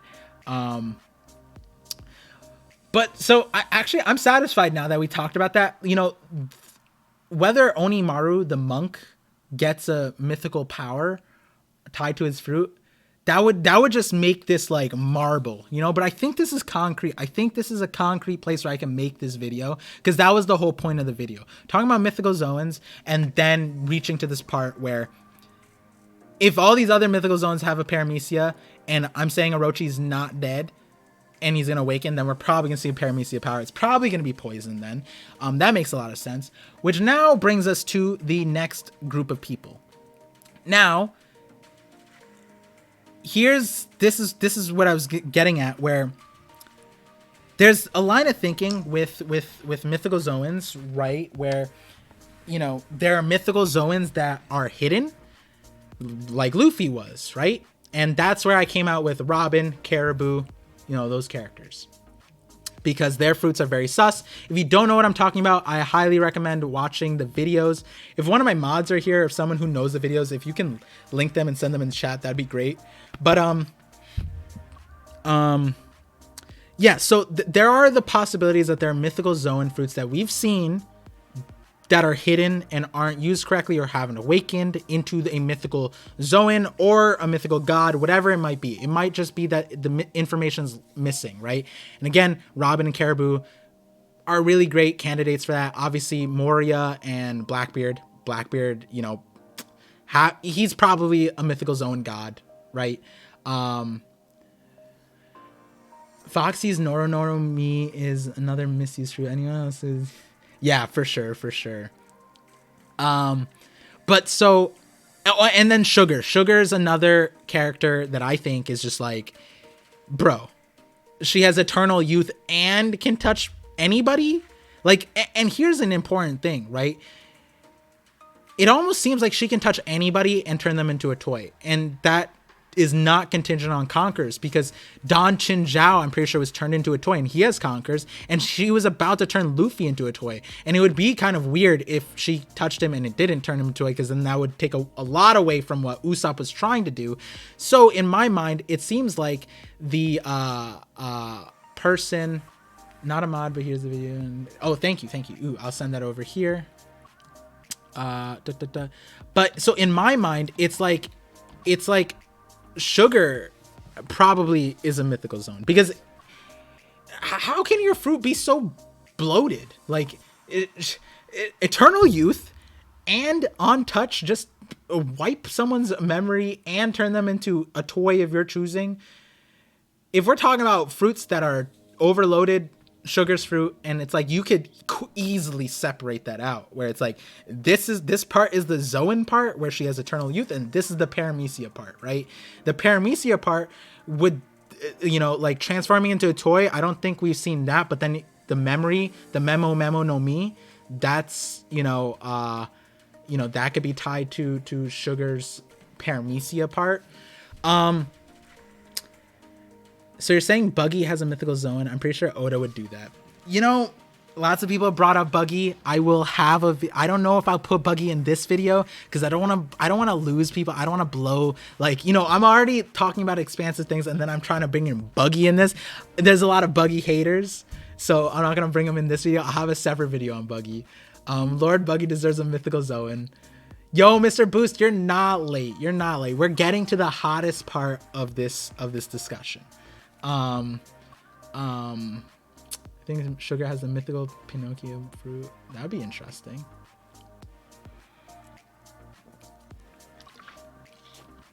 So the next part that I want to talk about is not necessarily hidden fruits, but fruits that we might see in the future. Because I think that's, in terms of mythical Zoans, I think rather than continuously looking at past users or previous examples of powers that could be mythical Zoans, and you know they still can be, I think it makes more sense that we're probably going to be introduced to more mythical Zoans in the future, and we might have seen them already, but we just like haven't met the character really. And so the first one, and this was a bit Time Lord, I think you asked about this, Karasu. So let's talk about Karasu. Okay. This dude, let's talk about him. This guy's the Revolutionary Army, right? And his power is that he can summon crows. And these crows are huge. Like, these crows are able to carry Sabo, and this crow has 2 heads. So it's like, what power does Karasu have? So, and we talked about it in last stream that it could be an interesting thing, because I think I haven't looked it up yet, because you know, I would do it for this video.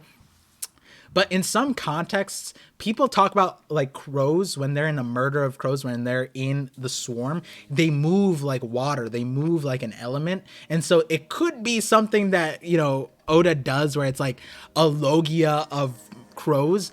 But, you know, that's a stretch. Let's not say that. So, you know, there's the other thing where it's like this power almost seems like, is this not Moria's let me pull it up. Moria's bat move? Kage no Mi, the shadow bats. He literally has a move. Where is it? Yeah. Is this and this, like, they're literally the same thing, right? Hito no Mi model Itachi. So yeah, so the Karasu and the brick bats from this fruit are the same. So then what it might be is that Karasu might be a mythical Zoan crow. Maybe there's a special name for it, but it's a crow. And the Paramecia power of it is shadow control. That might be that's why we did this walkthrough of Mythical Zoan's Paramecia powers, right? So now this could be explained as this is a Mythical Zoan where he can turn into a crow, and then he has the power of shadows. That might be it. And the understanding though is that, like Yamato, right? Yamato doesn't have, like, she can't just freeze things on touch like Aokiji or Monet, right? She has like a small part of that power. And so in that context, maybe Karasu can only use like a part of what Moria can do. I'm not really sure. Hey, Phantom Greyfire, thank you for coming through. See you next time. I always thought it was more like Swain. Hey, that League of Legends reference. Yeah, so I think that, right, this makes sense, right? Like, yes, it could be a Logia, it could be the Murder of Crows Logia, where Oda does something goofy and he's like, you know, crows when they're in the swarm, they're kind of like an element, you know, like, or, and it doesn't make sense as a Paramecia, because if it were just a Paramecia, then what's the difference between this and Moria's fruit? How would you differentiate that? Would this just be the lesser fruit? Because then it doesn't make sense. Why are we giving the Revolutionary Army, like, top commander, a lesser fruit of Moria's power, right?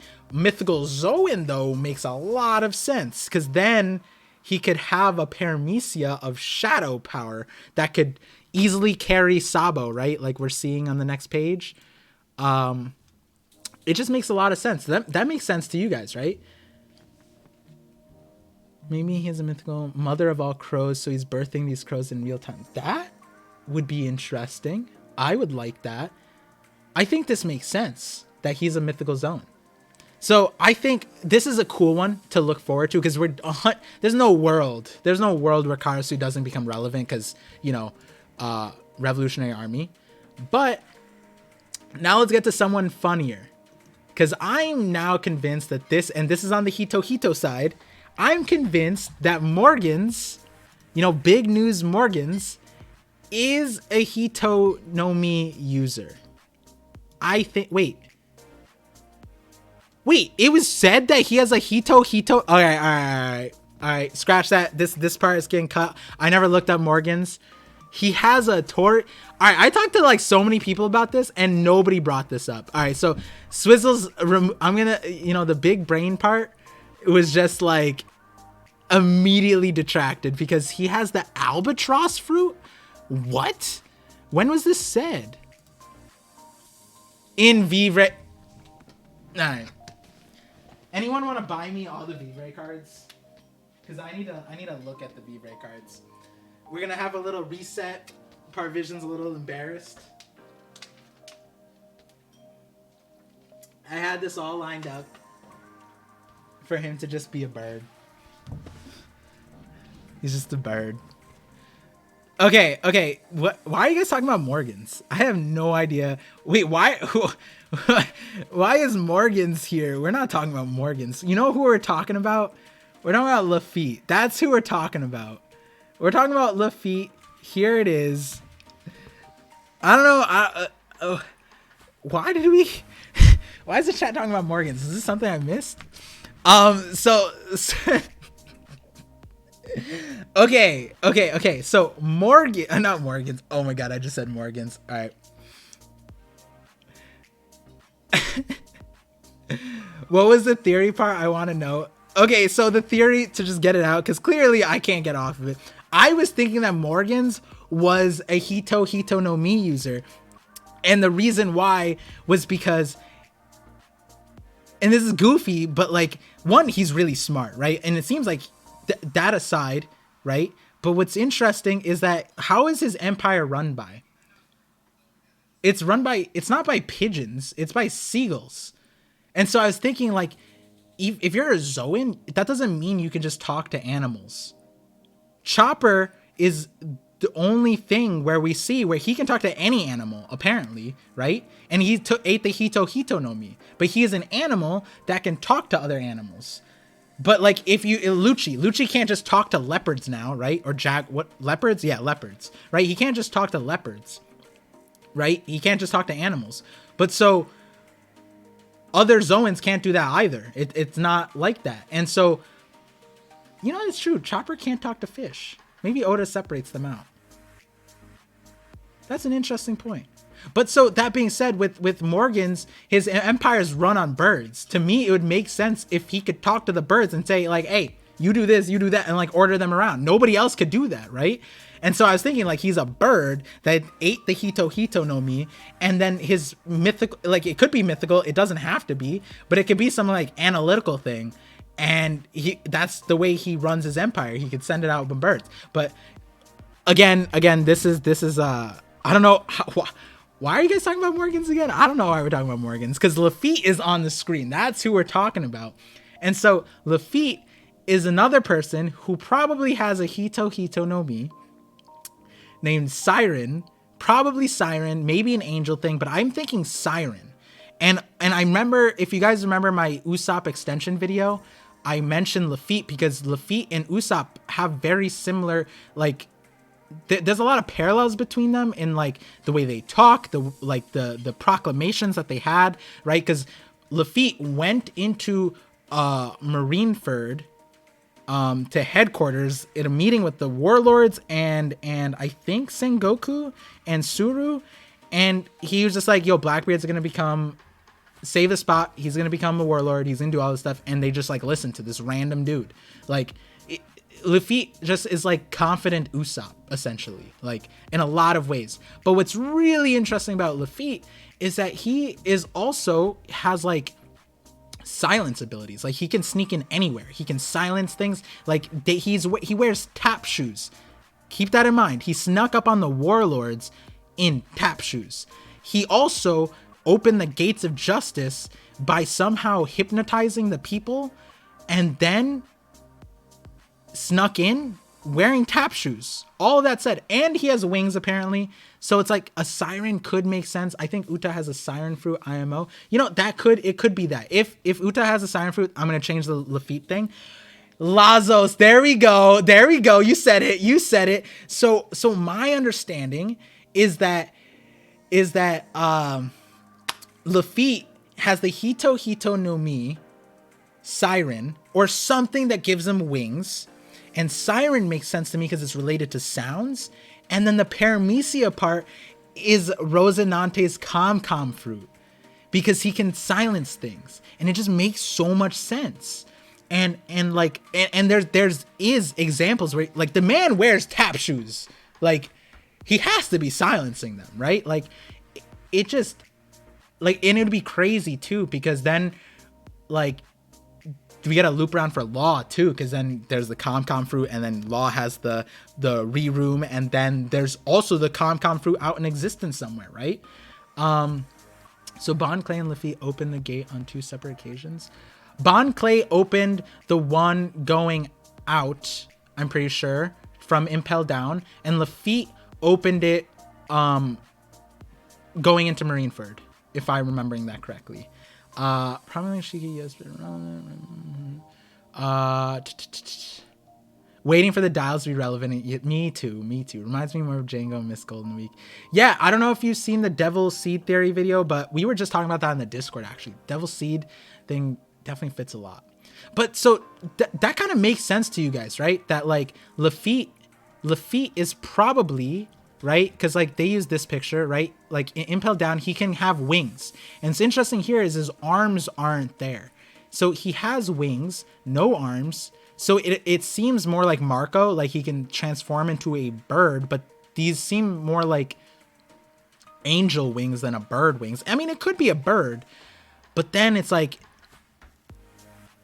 if it makes more sense we're getting mythical zoans because Devon is also a mythical zoan. If Blackbeard's a mythical zoan, he's a mythical zoan, and then he has that thing. So it could be that. The dove fruit. I don't know what dove wings look like, but do these look like dove wings? DB Super is dog water right now. Hey, I haven't kept up with the manga, but you know, I like the anime. Nostalgia though, probably. But yeah, is there, I mean, so I think like in terms of confidence, I think I'm more confident that Lafitte and Karasu are unestablished mythical zoans. And now my question to you guys, right? Besides Blackbeard, because Blackbeard's kind of like, he kind of has to be mythical zoan, but like, do you guys think that there might be other mythical zoans in the future that we might meet, that we like seen their character, but we haven't necessarily like, you know, flesh them out? Because like Yarouge, Bonnie, is that the reason why we don't know like their we haven't gotten any information really about them? Is it because Oda needed to wait for mythical zoans to be like introduced? It's really interesting. Didn't Pell say there are only 7 fruits that can fly? That was a long time ago. Pell's a liar. Pell should have died. He didn't. Icarus? Oh, Lafitte being Icarus, but then his power would be wax, right? Oh wow, an Icarus fruit would be crazy, because then you'd have Mr. Three's power as your pair. Ooh, that's a good one. That's a good one. And also Sun God Nika now introduced in the story. That'd be crazy. Zunisha mythical zoan. Yeah, you know, Zunisha could be like an awakened too. It'd be interesting to see what Oda does with Zunisha. God of War Elbaf, like one of the leaders. What about the human fruit model angel for Lafitte? To do things.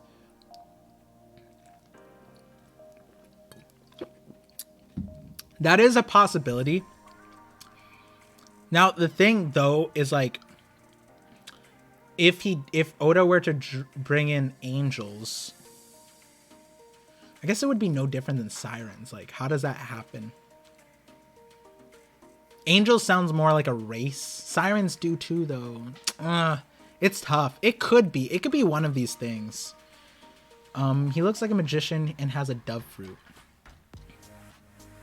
That is true. He does look like a magician.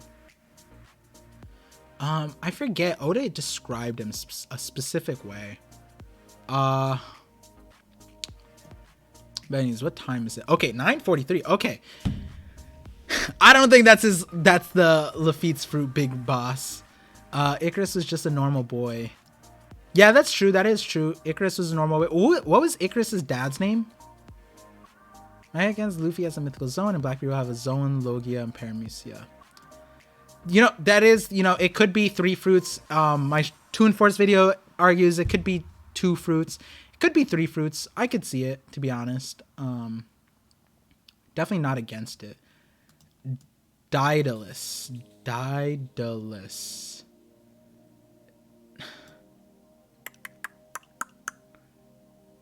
I'm having flashbacks. I remember reading it. Do I remember what he looked like? I don't. If we ever get a maze. Has One Piece ever shown a maze? I don't think so. He's the genius. Icarus is the idiot who ignores his fathers. Yeah, I remember that. I have my Greek mythology expert in the chat. Thank you, Lazos. Isn't Lafitte a musician? No, I don't think so. I don't think he... Quick way to find out. Music? No music. Vanderdecken has a mythical fruit of a dude that never missed a throw.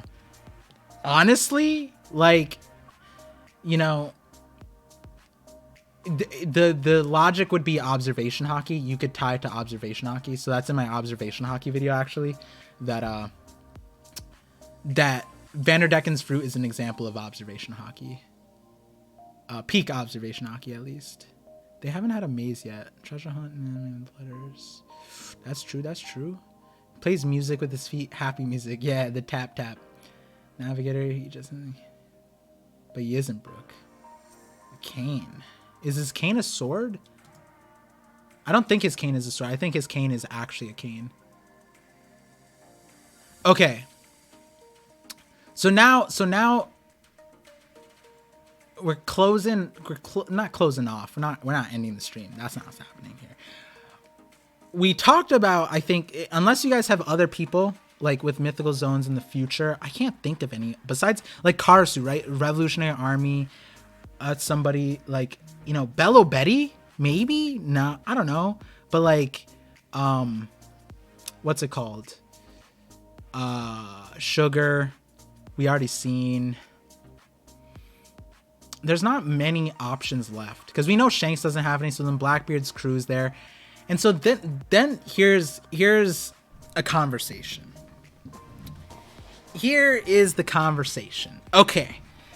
So if you have seen my Mythical Zoan fruits, I have Mythical Zoan fruit videos, right? I have 3 in quick succession or whatever the wording is, where the first one I talk about Robin and I kind of talk about like, you know, criterias for Mythical Zoans, and then in the next video I talk more about Mythical Zoans in the context of gods, and that's where the Caribou thing comes in, and then the 4 gods I talk about them, and then I talk about Vars because inverse god, right? Someone asked me, Oscar, I don't know if you're still here, you asked about inverse gods, like other things. Vars is probably going to be one of them. The other god, you know, it's not spoiler now, but the other god that I think that we're gonna get, and if you hear this and you don't understand what I'm talking about, go watch the Toon Force video. It's the one with Blackbeard and Luffy in the thumbnail. But the other, so if we have Sun God Nika, right? Nika's the name of the sun god. I think another one would be Vars, right? Because that's like a god, like an actual god that we know of. And then the last one would be Void, something Void related, Void. Because Void Century, idea being that like the century was named after the god that won the war. Nika lost, awakened and lost, and Void was the winner. So then it's like it's either Void God something, or it's something god and the name is Void. And it could be the Japanese thing Kohaku. It could be Void God Kohaku, which, you know, would be interesting. But so if you don't know what I'm talking about, obviously that could be, you know, another god thing.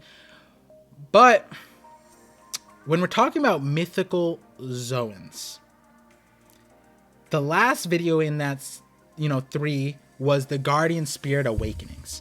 And so what we're seeing with Mythical Zoans is not just the secondary power, but we're also seeing them being tied to guardian spirits, right? Because like Yamato is the guardian spirit of Wano.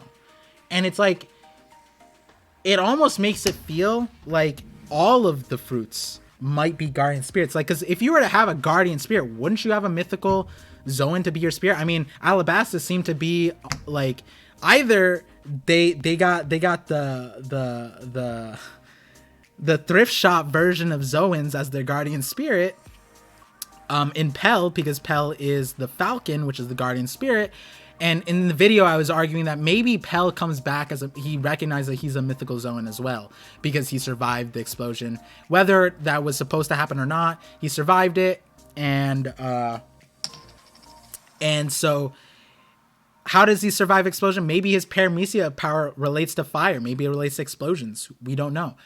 Maybe his falcon power is the Paramecia side is Ace's fruit, which would be really interesting. Maybe he's a Mythical Zoan. That aside, right, the guardian spirits in the video, the guardian spirit video, I was saying that another interesting thing is that, well, Kaido was called the guardian deity of land, the guardian of land, or something like that. And then the other part of it is that the Ryugu Palace, Ryugu Kingdom in Fishman Island, right, this is named Ryugu Kingdom. Ryugu meaning Imperial Dragon. What do they have on top of their castle? And then a dragon that looks exactly like Kaido. Why do they have a dragon there? We don't know. Is dragon supposed to be the guardian spirit of Fishman Island? Interesting thought. It could be there. Makes sense. I watch the video for that to make sense. Now we have Luffy. Luffy was also referred to as a guardian deity. When Hiyogero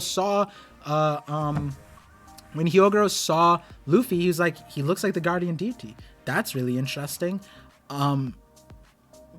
So it might be that, and I talked about this at the beginning of the stream, like, what is Luffy the guardian deity of?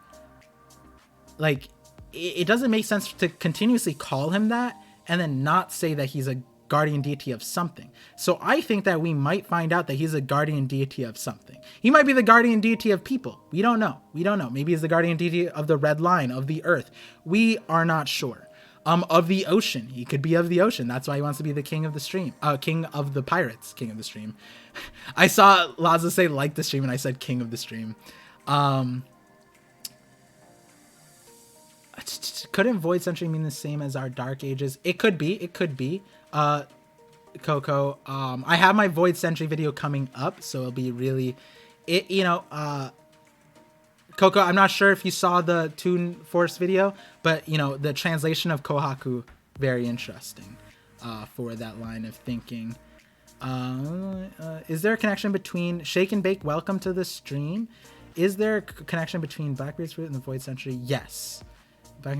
Yes. And this way the suit maybe. Exactly. Shake and Bake. Definitely would check out that Toon Force video if you haven't already, because towards the end I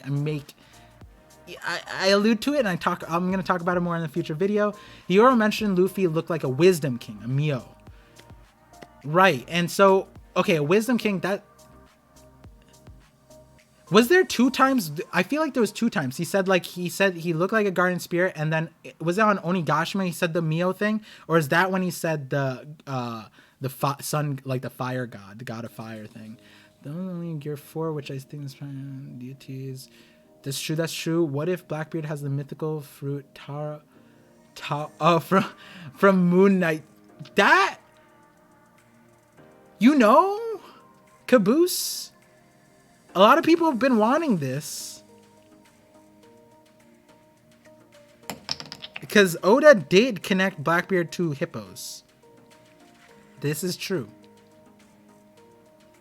And now the Moon Knight thing. Ooh. I'm gonna pocket this thought and think about it more, because like I've always been wanting to think about the hippo thing, but it didn't click to me like that. That's interesting. I didn't think about that. I gotta look at what Taroe, apologies pronunciation. I gotta see that. Fire God was the same as the guardian deity. Okay, so the translation was Mio. I'm gonna check the translations for that too, but I'll trust you for this. He guards food. Ooh, that would not be bad. I mean, that would fit if Nico was the guardian of food. Yo, actually, I would kind of like that. I'm not gonna lie. A freedom, guardian of freedom, it makes sense. Like, but then when you think about it, the guardian of the food, because like when you think about it, meat is his like main thing, right? So it's like beyond rubber, beyond everything, beyond being the king of the pirates, he's meat, right? Like anytime he's almost dead, anytime he wants to celebrate, meat, right? Like that, honestly, I'm pretty sure Luffy says meat more often than he says his own name, king of the pirates, all of that, right? So guardian of partying, meat equals religion. Yeah, he's that beef lord. But that being said, right? And so another understanding is Orochi's fruit. Orochi's fruit might be a guardian spirit too, because when you think about the Yamata no Orochi, right? Where is he? When you think about the Yamata no Orochi, that could be the guardian spirit of, drumroll please, if you guys don't already know from past streams, then here we go. Boom. It could be the guardian of Amazon Lily, because they literally have a mountain of multiple headed snake. How many? 1, 2, 3, 4, 5, 6, 7, 8, 9, 10. So 10. I mean, who knows? Maybe Orochi's just so ass he can't even bring out 10 heads. We don't know. I mean, it should be an 8-headed snake, but it would make sense if he was the or the fruit was the guardian spirit of Amazon Lily, and then it's questioned. It's interesting because then, like, what would be Sengoku? Someone brought it up in the stream. If Wano was the land of gold, and even without that, Shandora had the city of gold. Maybe the Daibutsu was the guardian of one of the gold cities, land of gold. That would be really interesting too, right? Yamato, guardian Wano. Katarina Devon, where could the fox be? I'm sure there's some land that it would fit. Mirrors, it's really interesting. I'm betting Boa has the mythical Medusa fruit. You know, you wouldn't be alone in that thought. There's definitely an interesting idea. Onimaru was essentially the guardian of Ringo, was it? Where what was I gonna say? He's the guardian of Ringo. And essentially, he was guarding all the graveyard, right? Like guardian of the graveyard. Maybe that's it. Like Beppo's Panda Man. Nah, Panda Man's something else. Panda Man's gonna come out to be Emu. Niku does mean meat. Yes, it does.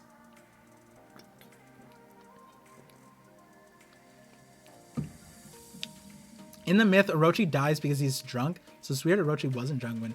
Oh, wow. That's interesting. Gotta love how Oda makes us doubt everything we've been told. Yeah. Guardian of Joy? Yeah. It Swizzles, it could be that. It could be that. I would love if Panda Man becomes relevant. Yeah. Good old alcohol poisoning. Panda Man won't be that pathetic fodder. Yeah, don't ever say Panda Man's Beppo. That's a quick ban. No, I'm joking. You're not gonna get banned, but like, don't disrespect Panda Man like that. Beppo needs to prove himself. I need. Quick side note. I need Oda to give Beppo like something. Please. I'm begging for Beppo. Beppo's a polar bear that's racist. Yeah, not all bears are the same, guys. Like, come on, guys. Okay, so with the guardian spirit thing,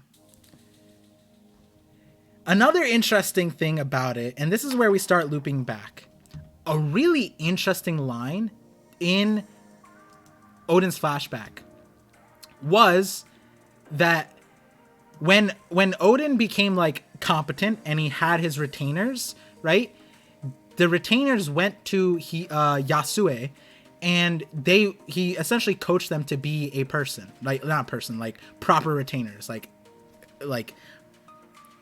in all senses of being a retainer. He trained them essentially. So he says one day Odin will be the shogun of Wano. Those who serve and support him must be the greatest samurai in the land. Not only must you protect your liege, you will do the same for the capital. And eventually all of Wano, you will be our guardian deities. So I sat there and I thought maybe the guardian deities, that moniker, the epithet, the title was sourced from Wano. That's what I'm thinking. I'm thinking in the Void Century during that time, guardian deities came from Wano. When you think about Wano too, it's supposed to be the land of harmony, right? So it makes a lot of sense that Wano is probably the oasis for everybody, and they came to Wano for reasons I'm not going to get into right now. And for another reason, I think that each land was given a guardian deity. And in Wano, there's probably guardian deities, like the wolf was a guardian deity of Wano. So it makes sense that Hidden Island had a great video about Yamato becoming a retainer. Yeah, me and him talked about it. It was funny because when we were on stream together, I was like, "Yo, me too." It was like we lined up. It was like synced. It was crazy. But yeah, the guardian deity thing, and to push it even further, what's crazy is that the mountain god, right? You guys remember mountain god? Mountain god is a god, right? That was a god title. right? Not saying he's an actual god, but the white boar was called to be the agents of God, or the agents of gods. I don't remember if it's plural. So that made me really interested, because it makes it sound like Wano was essentially Mount Olympus, where it's like the countries had a summit, but there were also gods, like Nico's probably there too, and then the guardian deities showed up, and the white boars were the agents of the gods. Like, that's what it seems like. Okay, so there we go. Lazos gotta go. It's 5 a.m. I'll be exhausted for a week. Thanks for coming through, man. If you guys didn't know, Lazos, the homie, became first visionary on YouTube. He is my Greek fan, my ambassador of Greece. He's my Greek mythology guy now. So have a good night. Thank you for coming through. Yes, Ishpai, we will be having the watch party after the stream. I'm just gonna finish this thought. Sorry that the watch party is a little delayed, but this is really, I just want to finish this thought because it's not fully fleshed out. So I'm just gonna kind of say it.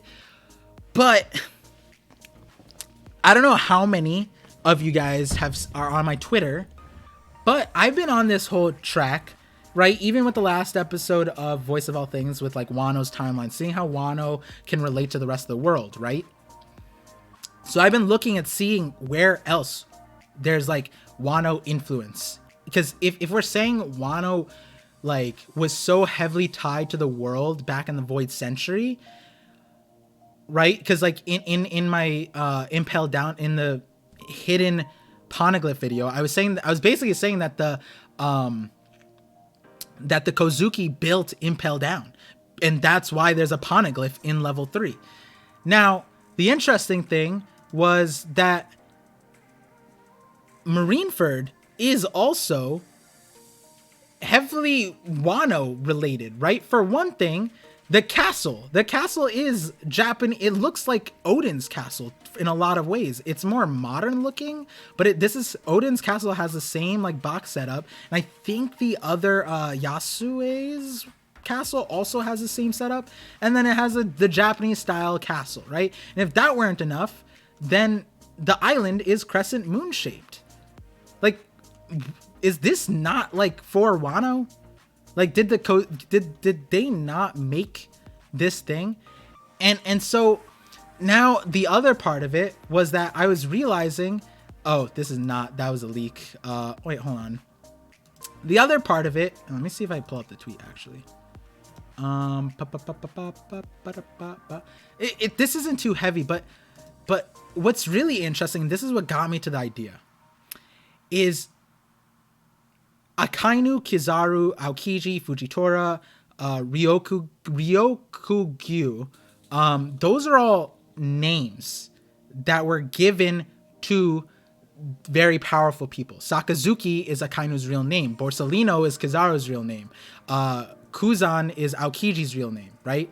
So when they became admirals, they were given these names: Akainu, Kizaru, Aokiji, Fujitora, Ryoku. And so what's really interesting is their names already had Japanese ties, but why is the Navy using Japanese inspired naming scheme? Why are we, and the naming scheme is really important because Oda used naming schemes really deliberately, right? Like Gold Roger, Silver's Rayleigh, Scopper Gaban, right? Metals, right? All of Shank's crew has drinks in their names. Like Doflamingo's crew had like, you know, various mafia stuff, and then Kaido's crew, and then, you know, card names and those kinds of things, right? So why is the Navy, why do they have a system where their admirals have Japanese names? And what's interesting to that is that the admirals are also referred to as the greatest military power. Like, that's their name, right? The admirals is what we call them, but if you were to just reference the 3 admirals in one name, it'd be the greatest military power. Why does that sound interesting?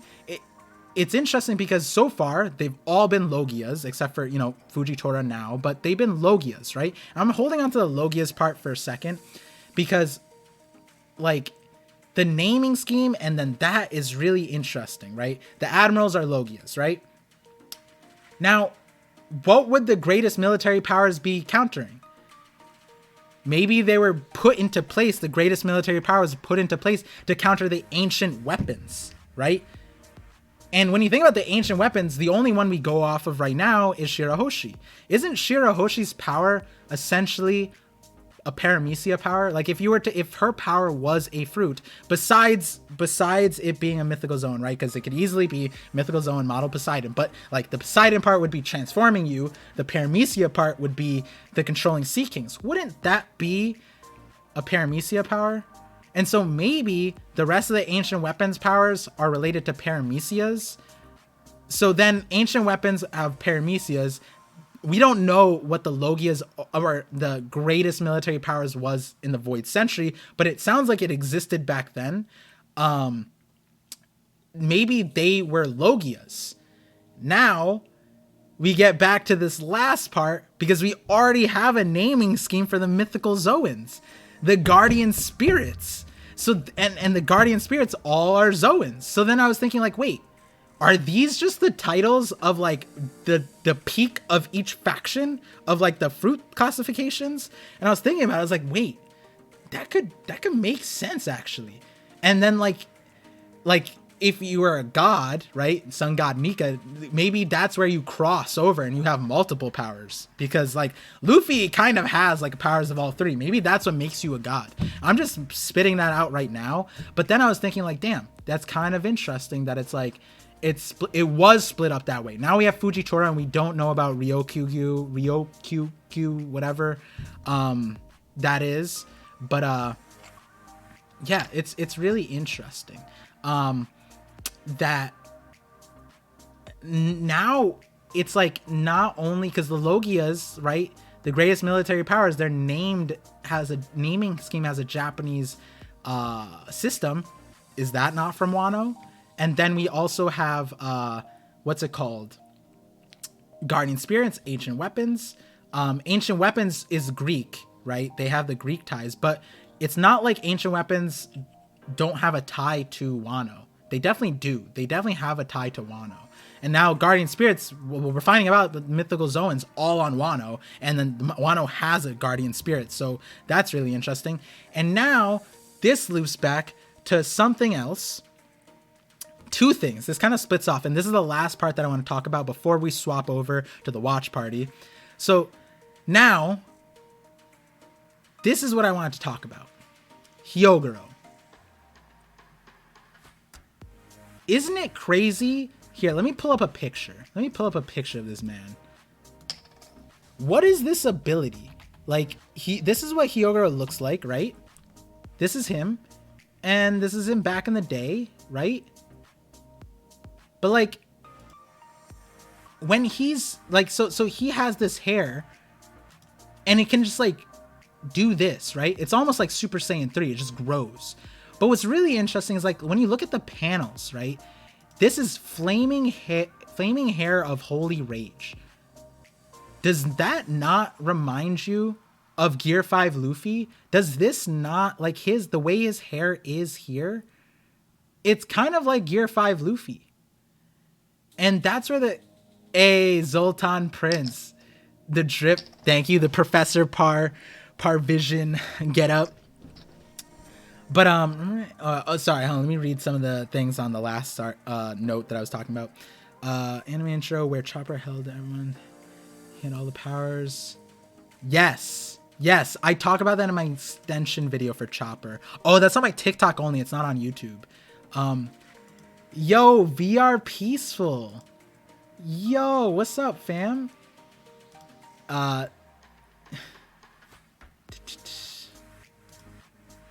One second, guys. Sorry, one moment. Yeah,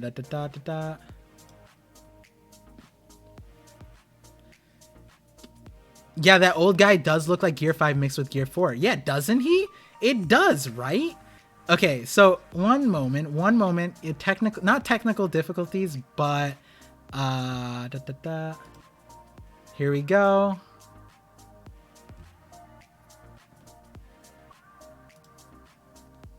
All right, there we go. So if you guys don't know, VR Peaceful, you know, treasured Patreon. Thank you for being here. So I just gifted him a sub. He's out here subless. That was the technical difficulties. It's going good. It's going great now that you're here now, VR Peaceful. But yeah, so this is what I wanted to talk about. So Sun God Nika was a human that probably reached the peak, right? Peak of power. And when I talk about peak of power, I'm referencing that elemental Haki. I'm referencing that devil fruits, relate to Haki, that video. I'm talking about all of that, right? And so Sun God Nika is probably something like peak, whatever, right? And what that kind of means, and the way I received it, is that if he's a human, then that kind of means if he, like, these are his powers, the powers to be rubbery, the hair thing. And so that would kind of mean that other humans have the ability to be rubbery. And where do you get that from? Semi-Kikan, right? But Semi-Kikan does not explain fire hair. But here we go. Hiyogero has an ability to, like, flame hair of holy rage, and off of him there's fire. And I'm waiting for this to be animated. I'm waiting for this to be animated so I can see what color the fire is, because if it's blue, that'll be really interesting. But if it's white, that'll be really interesting. Now, the hair thing, really, really interesting. Lao G. I'm going to definitely look at Lao G too, because Lao G and Hiyogero, they're in the same. Hiyogero, Lao G, Don Jinjiao, Garp, like, there's some absurdity, but Lao G, 100%. Like, he did this. He returned to his full youth without the thing, right? But yeah, this is like literally elemental Haki. Like, what Hiyogero, what does he have that can make him do this, right? This has to be elemental Haki. And you know why I'm saying that? Well, here's the connection, right? Hiyogero taught Luffy Rio. What is Rio? Rio is the flow, making your energy flow the way you want it to. Fire is a way for your energy to flow. And fire is literally a way energy can flow. So is lightning, right? Is that why we see those most often with elemental Haki? Because that's an easy way for energy to flow through fire and lightning. And so boom, Hiyogero, the master, I'm saying master of Rio because he taught Luffy Rio, right? So boom, here we go. We get a glimpse of his prime, and he pulls out literally peak Rio. It seems like peak elemental Haki. Damn, this connects all your theories. Exactly. This connects all the theories, but like, look at that. He has fire hair. That's literally Sun God Nika. Changing their body would not be the same thing as life return the CP. Yeah, it would be. It would be for sure. Time Lord Vegapunk could have a mythical zone based on guardian knowledge. I would like that. That would be a way to do it. There's a lot of ways Vegapunk can go, for sure. Thank you for the bits, Time Lord. But Clown Queen, humans can't just create fire out of nowhere. Yeah, like was Queen like blind? Like, this was chapter 1006. He did not see this. Like, there's an old dude that you just put your ice oni thing on, and then he just lights it, he spontaneously combusts. Well, I guess he's Lunarian too. That's Queen's logic. Great scientist at work here. But yeah, so then here's the thing, right? Hiyogero is showing us that there are humans who can reach Sun God Nika, who can look like Sun God Nika, right? I'm thinking that and what's crazy about that? Hyogero's from Wano. Hiyogero is Hiyogero the flower. I'm curious to know the rest of his thing, because the other thing that I was tying to is that his tattoos and Akainu's tattoos are very similar. They have the petals on them, so it might be that Akainu is related. Side note, different thing, not, particularly tied to it, but Hiyogero is proof that there's a pathway to becoming Sun God Nika on your own. I don't think everyone can achieve it, but the fact that Hiyogero is here, it just tells me that. And like the other part of it, he was the guy who said the Wisdom King thing. He was the one who said Sun God Nika, not Sun God Nika, like a fire god, a guardian deity, a god, some kind of thing. He was the one. And it's like, how does he know that? Like, he not only did he teach Luffy Rio, but he might also be the person that teaches Luffy about Sun God Nika. He might be the person. Like, if Luffy shows up in Sun God Nika form, Hiyogero is gonna look at his hair like, me, that's the flaming hair of holy rage. And then Luffy's like, the flaming what you call it? Like, you know what I mean? Like, you know, it'd be really funny. What do you think? Concentrated conquer coding. I'm gonna be talking about King's Punch in a future video. For the moment, I'm gonna say yeah. I'm just gonna say yeah. It's like elemental Haki and Conquers, but yeah.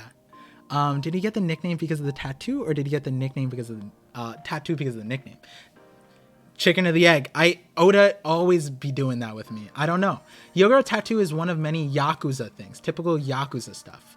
Ooh, I did not know that actually. I knew the Yakuza, the tattoos, but I didn't know about the flower thing. So then that means like Kainu too, tying the Yakuza thing.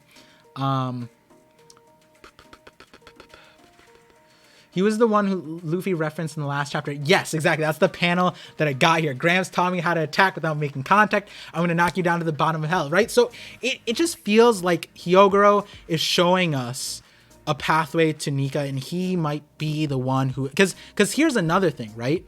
What chapter is the Flaming Hair of Holy Rage? 1006. So here's another thing about this all, right? Luffy doesn't know anything about Sun God Nika. He doesn't know anything. He, like, with Gear 4, it was when he debuted it, he used it. He knew it. Gear 5 is completely new to him. He does not know how it's used. And so that means to me that after whatever we get here, Luffy's going to have to train Sun God Nika, because one of the biggest questions, does Luffy know how to transform into Nika on his own? Because he had to die to get there. That's a common trope, right? Like awakening something, but then not knowing how to access it later. So it feels like he's going to have to learn how to access it. And who might help him? Hiyogero. Hiyogero might be the one. Who do you think? Now, I do not know. Cinemod. Iron really doesn't know much about Anki. That's true. For some reason, to me, this panel looks like when Brook uses soul power on Big. You're not wrong. You're not wrong. I see that too. More connections. You could like overlay the panel actually. He does, because he retransformed when he was wearing off. But that is true. He did retransform. He did retransform. But did he know? Or was that like spur of the moment? You know what I mean? Like in the context of battle, he brought it out, right? But now let's go 0 to 100, right? Let's take him out of a battle. Luffy fights Blackbeard. Can he just pull it out instantly? Not sure, right? That's where it gets interesting, right? Because it's like, I'm not saying it's like Naruto's thing, but it's like you know, the Nine Tails thing. Like you could fight him and he can come out of it, but then he could just come back into it. But Naruto didn't necessarily know how to bring it out. That's what might be happening here, where Luffy needs to learn how to bring out his Sun God Nika thing, which, you know, again is different because it's like it's also an awakening too. It's not necessarily a full transformation, which we need to get. We need to get a full transformation, because that's the first step, right? The first step, that might be where Hiyogero comes in. So that being said, I'm being told that the Crunchyroll thing is not out yet, so that's great. Because let me just double check that it's not out. Oh yeah, Crunchyroll's not. Is there not an episode today? Because then there's no watch party, and then we could talk a little bit more.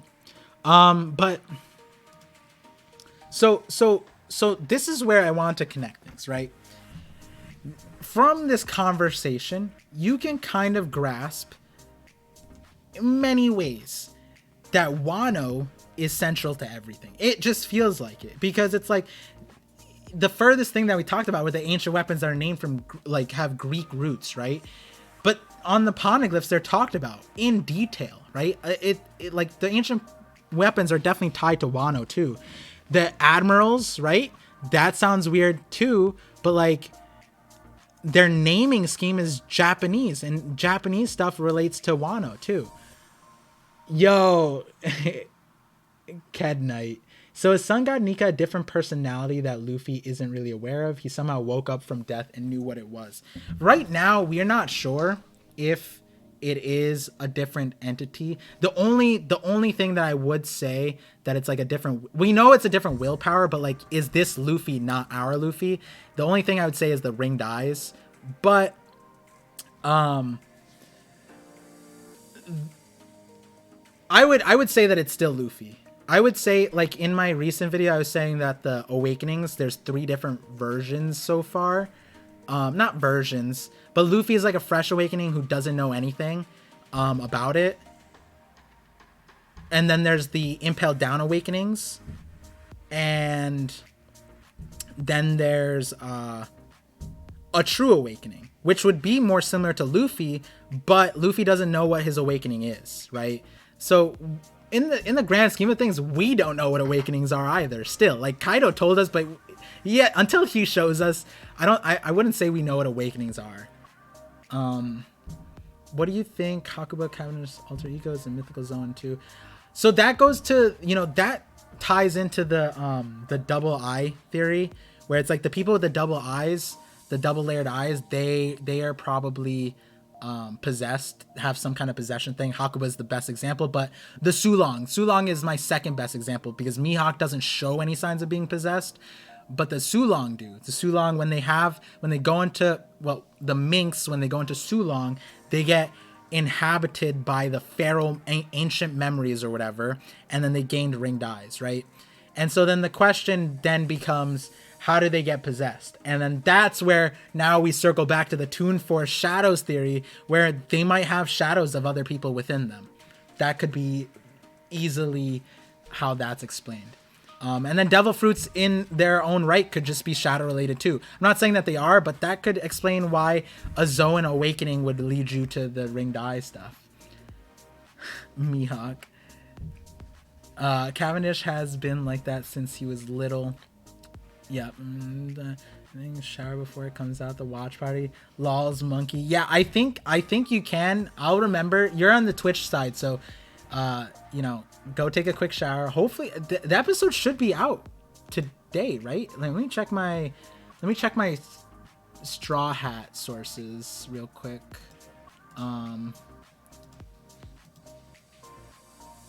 Yeah, no episode. Wait, are we break? Are we on break? Please don't tell me we're on break. Well, you know, even if the episode's not coming out yet, it's perfect timing because apparently this episode is just going to extend.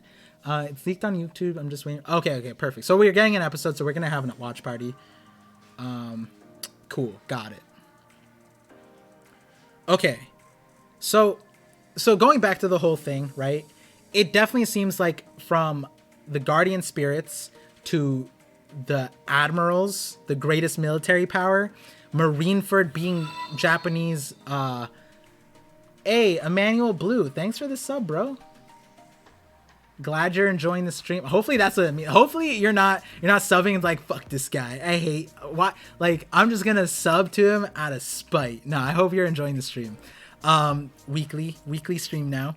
But so the greatest military power, Marineford has Wano aesthetics. It's like even when you think about the admiral, not the admirals, the meetings that they have, they do it like with Japanese like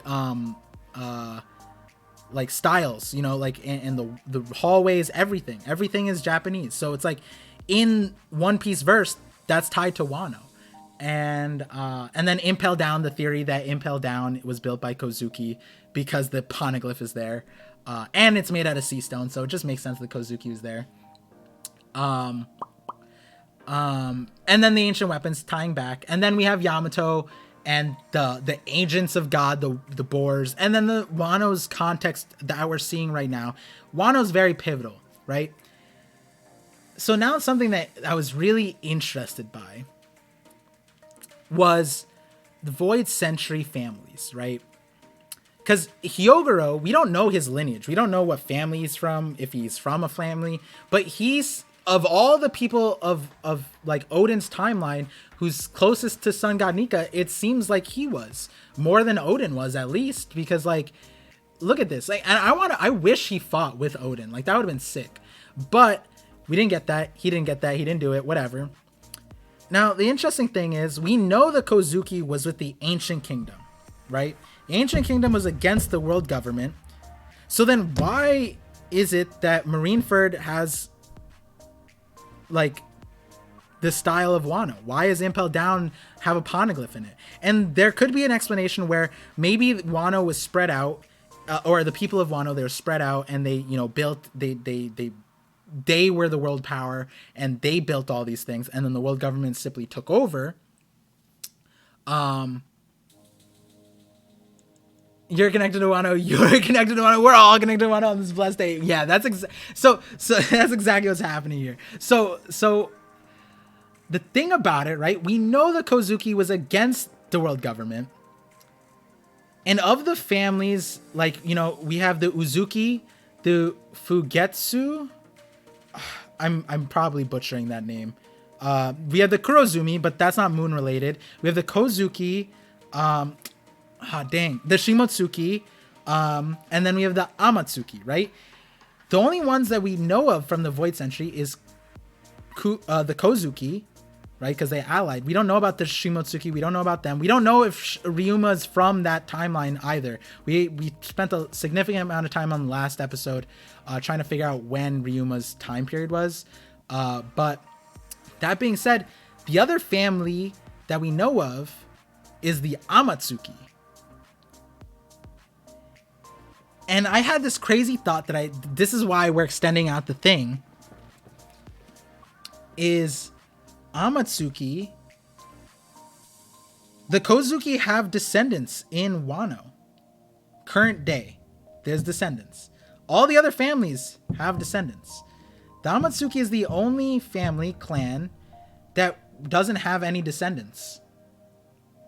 That's really interesting. The name translates to Heaven Moon.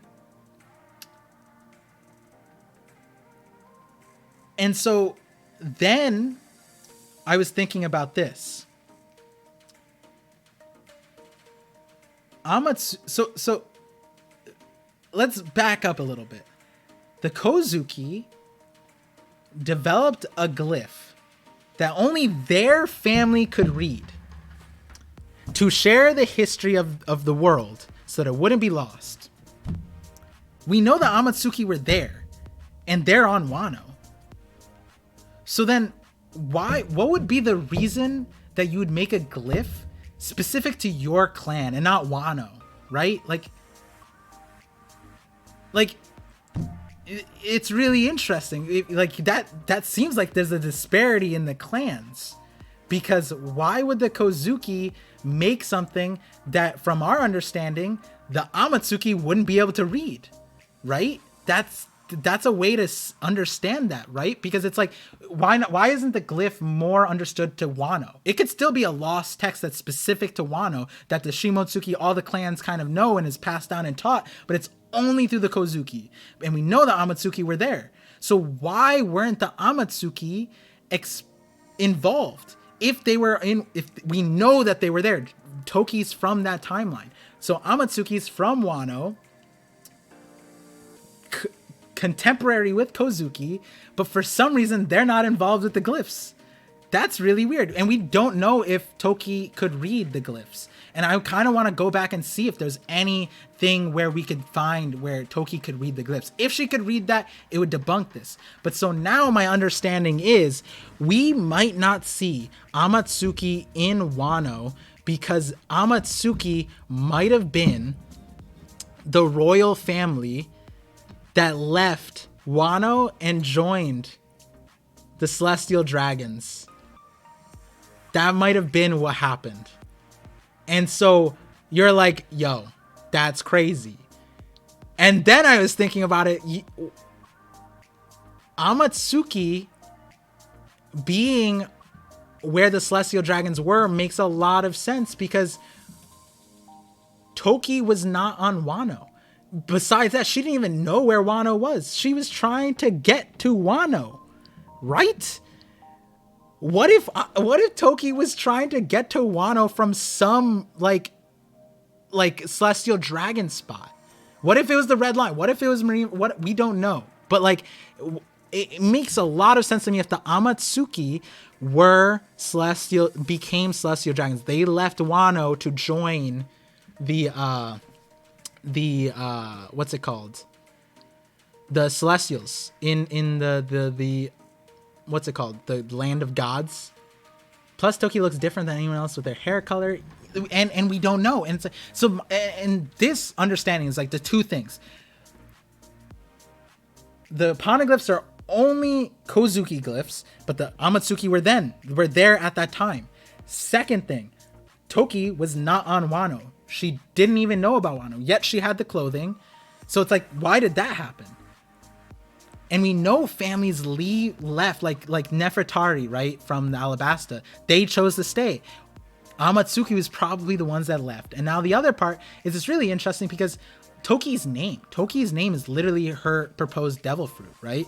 So it's like, why is that related? Is that related to the royal families? Were all the royal families, did they have like a specific fruit like that? Like Toki, Amatsuki, that was something that's passed on in her family? I don't know. Maybe Poseidon was also something that's passed on in the family.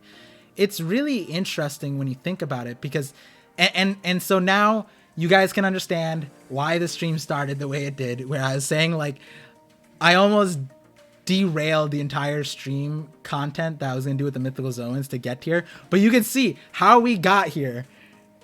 And I managed to do it. We started talking about Mythical Zoans, and I looped it all the way around to the Amatsuki are the royal family that left Wano and joined the Celestial Dragons. And Toki's story is her running away from that and trying to get back to Wano.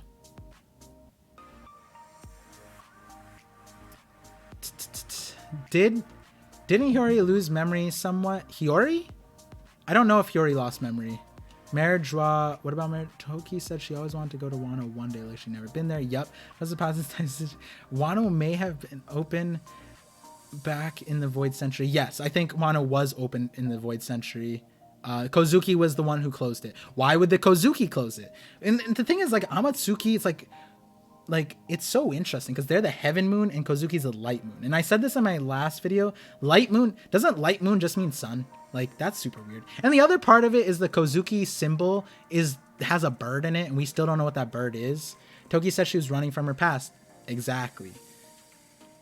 It's canon now, this whole theory. Hey, I mean, I like doing this because, so just a, like, asterisk, right?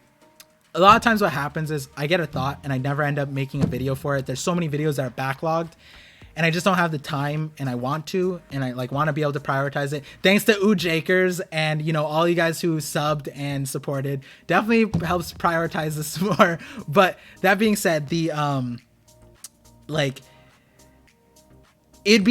now if you guys see this thought out there in the other theories, just know, like, this safe space on the Voice of All Things, we came up with it in our safe spot, you know what I mean? And so I might make a video. I probably will, obviously, now they made full loop.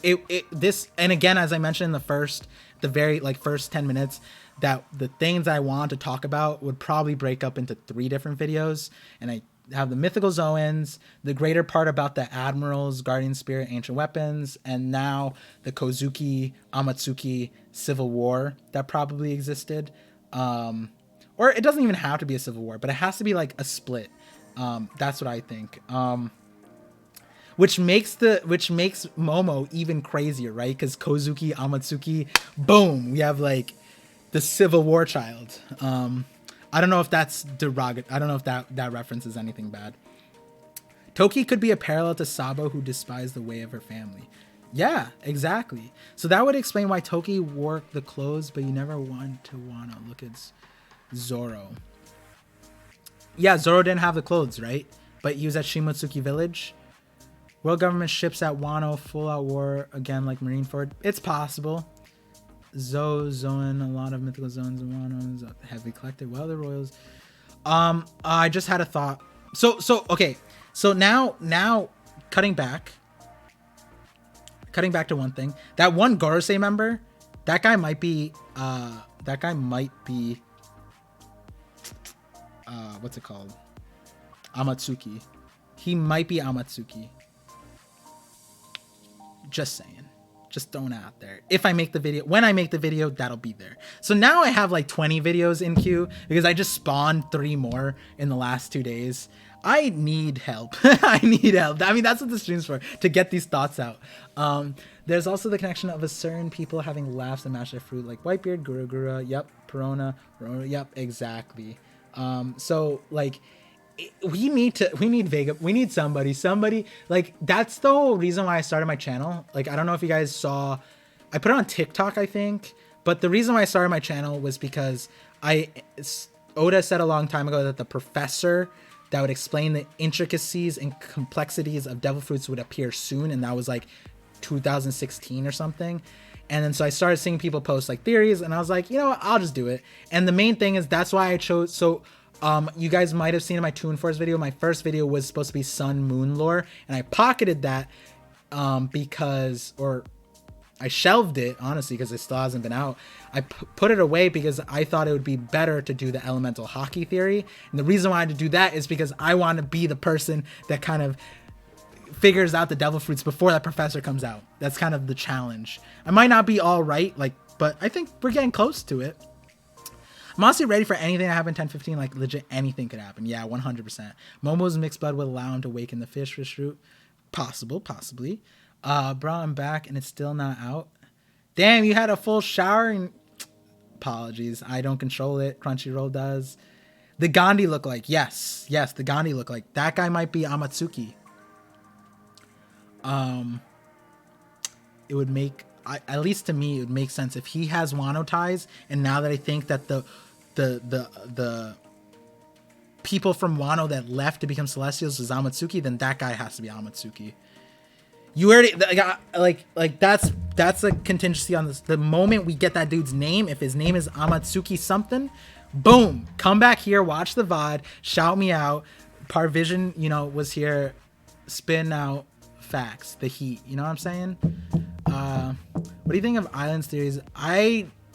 We have a similar foundation and we went different directions. I don't remember the full context of it. It's been a bit, but he was talking about how the trees absorb light and they're imbued in the fruit in that context. And we talk about a lot of the same things, like the scattering of light, those kinds of things.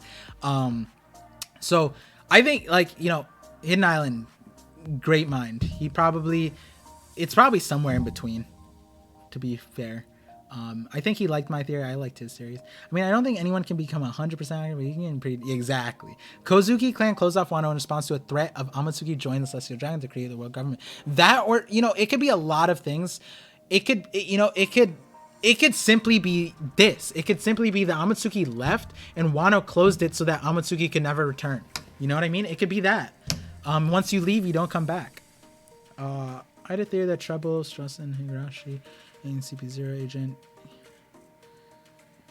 individuals. Treble 2 Higurashi be wild because I have the whole Kurazumi thing. Strawson, that's a good candidate, to be fair. Is this Zoro Shadow video still in the works? It's not in the works, Hard Rocker. I could make it at any moment at the drop of the hat. But I made the predictions video because that was priority, because the break week, it should, if the predictions video came out earlier, which it could have, but there's a lot of like life things I need to take care of, you know, work, that kind of thing. So because that video got delayed, and then so the Zoro video got delayed, and truthfully I was supposed to post a video today, but then I got kind of like, I was like, I don't really like this video anymore. It's about the Toki being alive theory. I'll probably still make it, post it. But so the Zoro video, if I get it out, it would probably be Monday. But then I have another video. So here, now that we're closing, you know, I got the whole circle of theory made for episode 3. Let me close out the structured part of the stream. So we just talked about Mythical Zoans. We started the conversation about Mythical Zoans and how the Mythical Zoans and their powers can like be conjoined with a Paramecia power in a lot of ways. And so then we discussed about Orochi's possible power. And it seems like if Orochi comes back and he awakens, he might get Magellan's poison fruit as his secondary power. And then using this logic, we then kind of figured out, you know, Karasu and Lafitte, both of them probably being Mythical Zoans, and Karasu having a Crow's Mythical Zoan with a Shadows, the Kage no Mi as a secondary power, and then Lafitte probably being a human siren, angel, that kind of thing, and then, or bird, something along the lines, a dove, and then his secondary power is Rosinante's Com fruit, and we talked about a lot of things in between there. And then we talked about the ideas of the guardian spirits. We talked about admirals and how they're the world's the greatest military powers and the ancient weapons, and then how that all tied to Wano, and everything ties to Wano with the guardian spirits and all of these things. And we made it full circle to Sun God Nika and Hiyogero being essentially the closest human to Sun God Nika in a lot of ways from our understanding, right? And then, you know, we talked about the civil war that might have happened. And so now, like usual with the stream, and Kazam, I'm seeing that, you know, you're going to head out with the stream. So after the Voice of All Things, we typically have a watch party that I host on my Twitch stream. So if you are interested in coming through onto my Twitch, for that watch party, that's where the stream will be moving for the watch parties, so we can watch.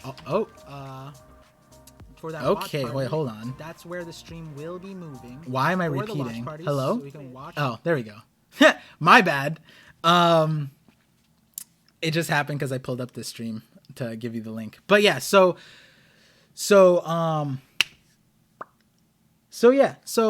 again, thank you for tuning in to the Voice of All Things.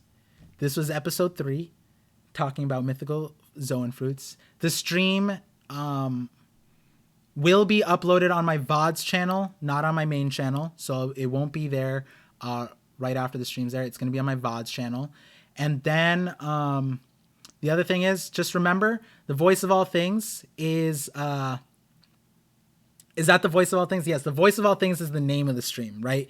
And so if you want the further explanations, I say it at the intro part of the stream, but you know, the way the Rogers Pirates figured out the true history is the Voice of All Things, and we're like the Ohara scholars, where, you know, that's why I got the drip. So we're the in between, and we're trying to figure out the true history of One Piece. And so every Saturday at 8 p.m. Eastern, there'll be a weekly stream, another episode of Voice of All Things. So if you guys are, you know, you don't watch the anime, you don't watch One Piece weekly, cool. Thank you for coming through the stream. Hope you enjoyed the Voice of All Things. Thank you again for listening. Hope you enjoyed it, and see you guys next week. And if you have more chats, or if I didn't address something that you brought up in the stream, bring it to the Twitch chat, because we're going to start the watch party probably in like a few minutes. I'm just going to get some food. I'm going to change, that kind of thing. But yeah. So again, thank you for coming through. See you guys next week for the Voice of All Things. I will be ending the stream and then restarting it on Twitch. So stay tuned.